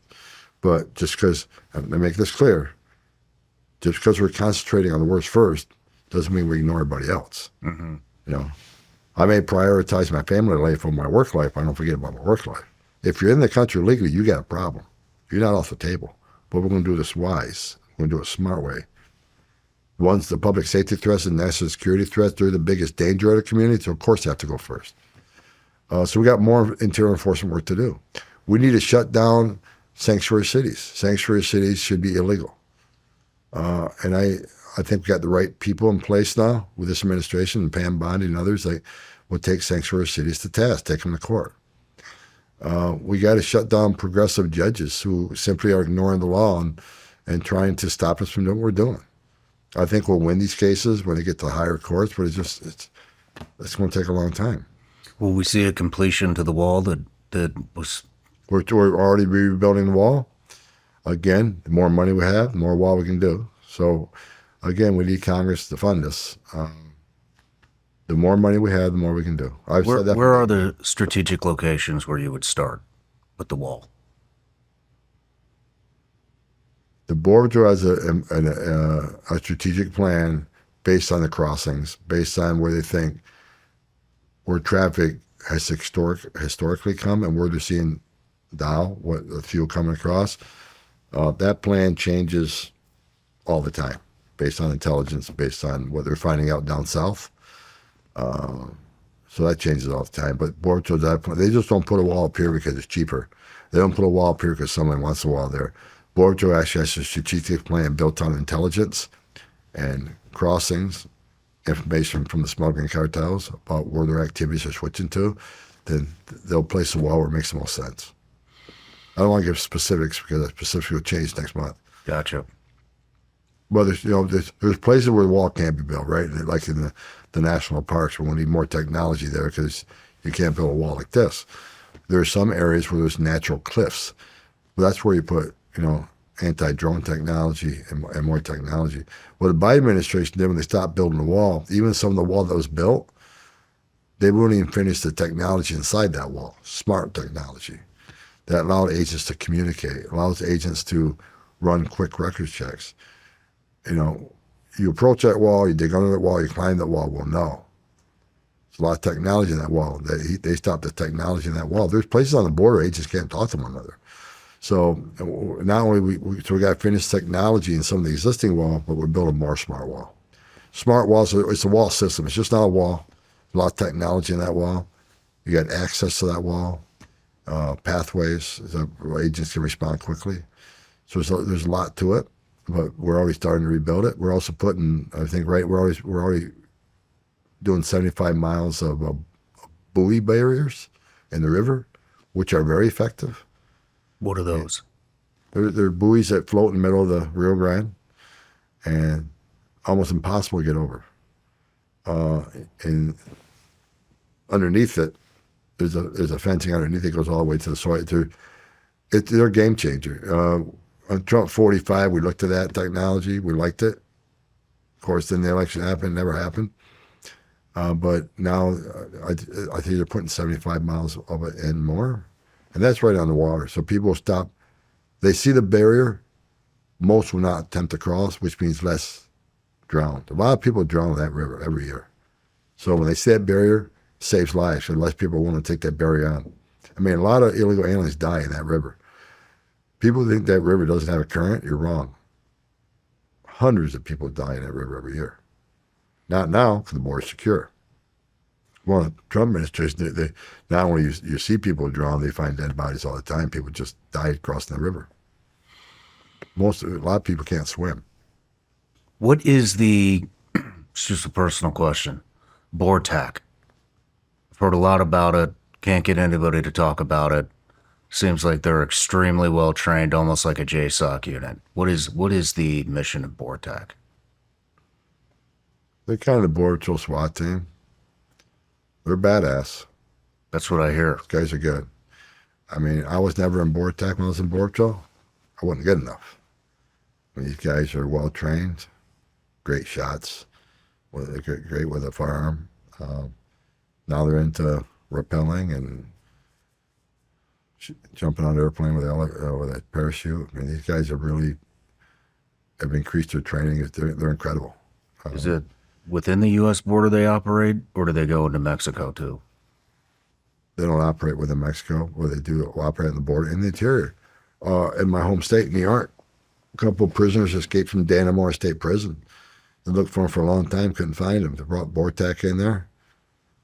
They found the first guy. Well, they actually shot and killed the first one. The second one was later caught. You had a prisoner escape in the jail about 2 years ago. Couldn't find him. So BORTAC's good. They're well trained, and it all started back in my day. I was board patrolling in Campo when I was working down the San Diego area, Tijuana area. They had what they called the Border Bandit Squad, because bandits would work the border and they'd rip people off, head into the United States, take all their money, take their goods, rape women. So you had border bandits that are operating. So you had a Border Bandit Patrol, which was Border Patrol Special Operations along with local sheriffs. Took a lot of those border bandits out. There was a lot of armed conflicts, a lot of shootings. But BORTAC, I would call it the SWAT team of the Border Patrol. And they're very, very well trained. Well, Tom, we're wrapping up the interview here. Last question. Second to last question. I just want to know, is there anything we didn't cover that you want the American people to know? I want the American people to know that, the Trump administration, unlike what the media is pushing, is not inhumane. Everybody in this group is trying to save lives.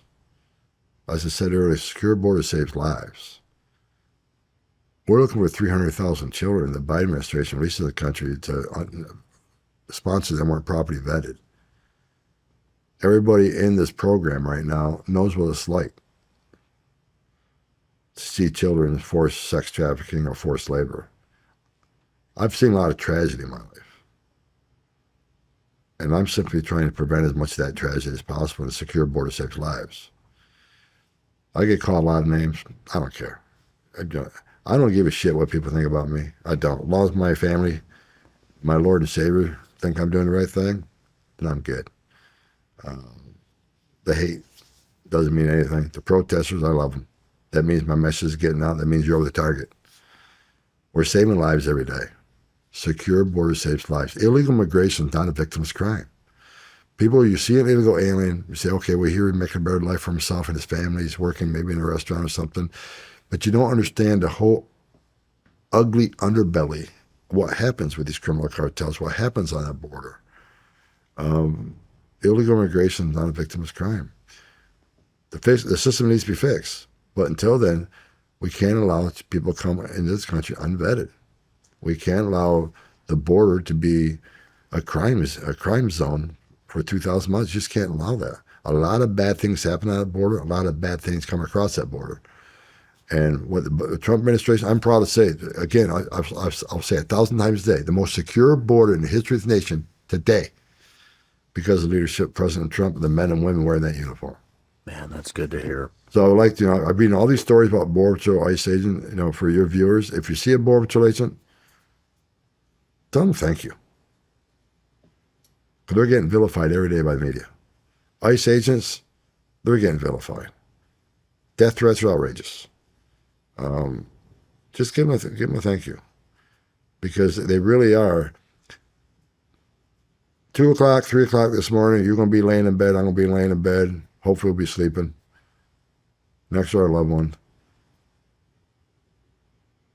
At the same time, you got a Border Patrol agent standing on a dirt trail in the middle of nowhere because the sensor went off.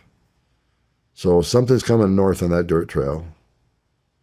They don't know, is it an illegal alien looking for a better life? Or is it a heavily armed drug smuggler? They don't know they're going to take it on. I know because I've done it. I've stood on that dirt trail as a Border Patrol agent, shitting your pants, wondering what's coming. But they're going to stay in there and take it on. They're doing this every night while we sleep, keeping this country safe. Men and women of ICE, they're getting vilified every day in the media. Every morning I wake up, read all these stories about ICE agents, how terrible they are. People need to remember the ICE agents and Border Patrol agents, they're mothers and fathers too. They don't hang their heart on a hook when they go to work. They've seen a lot of bad things happen that they take home to them every day. They take sicknesses home to their families, whether it's TB, they get TB screenings all the time. They take sickness.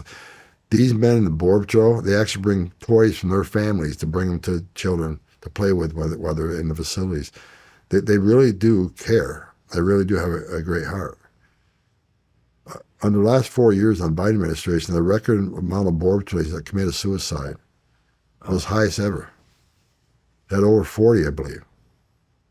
Now, I don't know, whatever internal struggles they were having, giving CPR to babies, talking to little girls been raped, finding dead bodies floating down the river, seeing how these criminal cartels treated these people certainly weighed on them to the point they took their own lives. These men and women are heroes, and I hope the American people understands your heroes, recognize them as heroes, and thank them. That's all I ask for. I mean, I'll retire again, hopefully for the last time, but I'll always have the six of these men and women, because I was one of them. I know what it takes. They're the nation's finest. Our military and our first responders are America's minus 1%. I hope people recognize that. True Americans. It's a great closing statement. Thank you. Last question. If you had 3 people you'd like to see on the show, who would it be? President Trump. You want him? You bet. I think President Trump, I think he's, again, people have their opinions. But for a guy that does what I do, greatest president in my lifetime. Because this proven success on the border.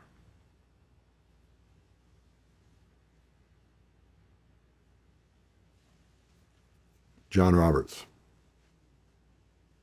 Get him on the show and figure him out. All right. Third,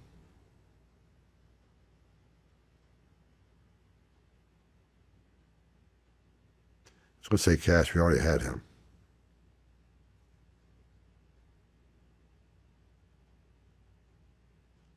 Stephen Miller. We'll reach out. Stephen Miller has a great mind. He's just brilliant. And not just with immigration, trade. I mean, just a smart guy. I think he'd have an interesting conversation. I would love that. Maybe you can help me reach him. Perfect. I'll see him in the morning.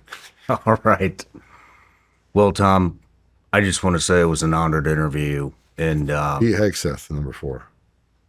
Pete Hegseth, I'll work on him. He's been on before. Pete has? So was President Trump. But I'll do it again. When was President Trump on? I think it was August. No, you got to give him now. All right. Look at what he's doing. Put in a word for me. Look what he's doing right now. Now you need to talk to him. All right. It's changing the world. We'll do what we can. Right, man. All right. Well, thank you so much again. And, man, you're crushing it. And Appreciate you, good man. to see you.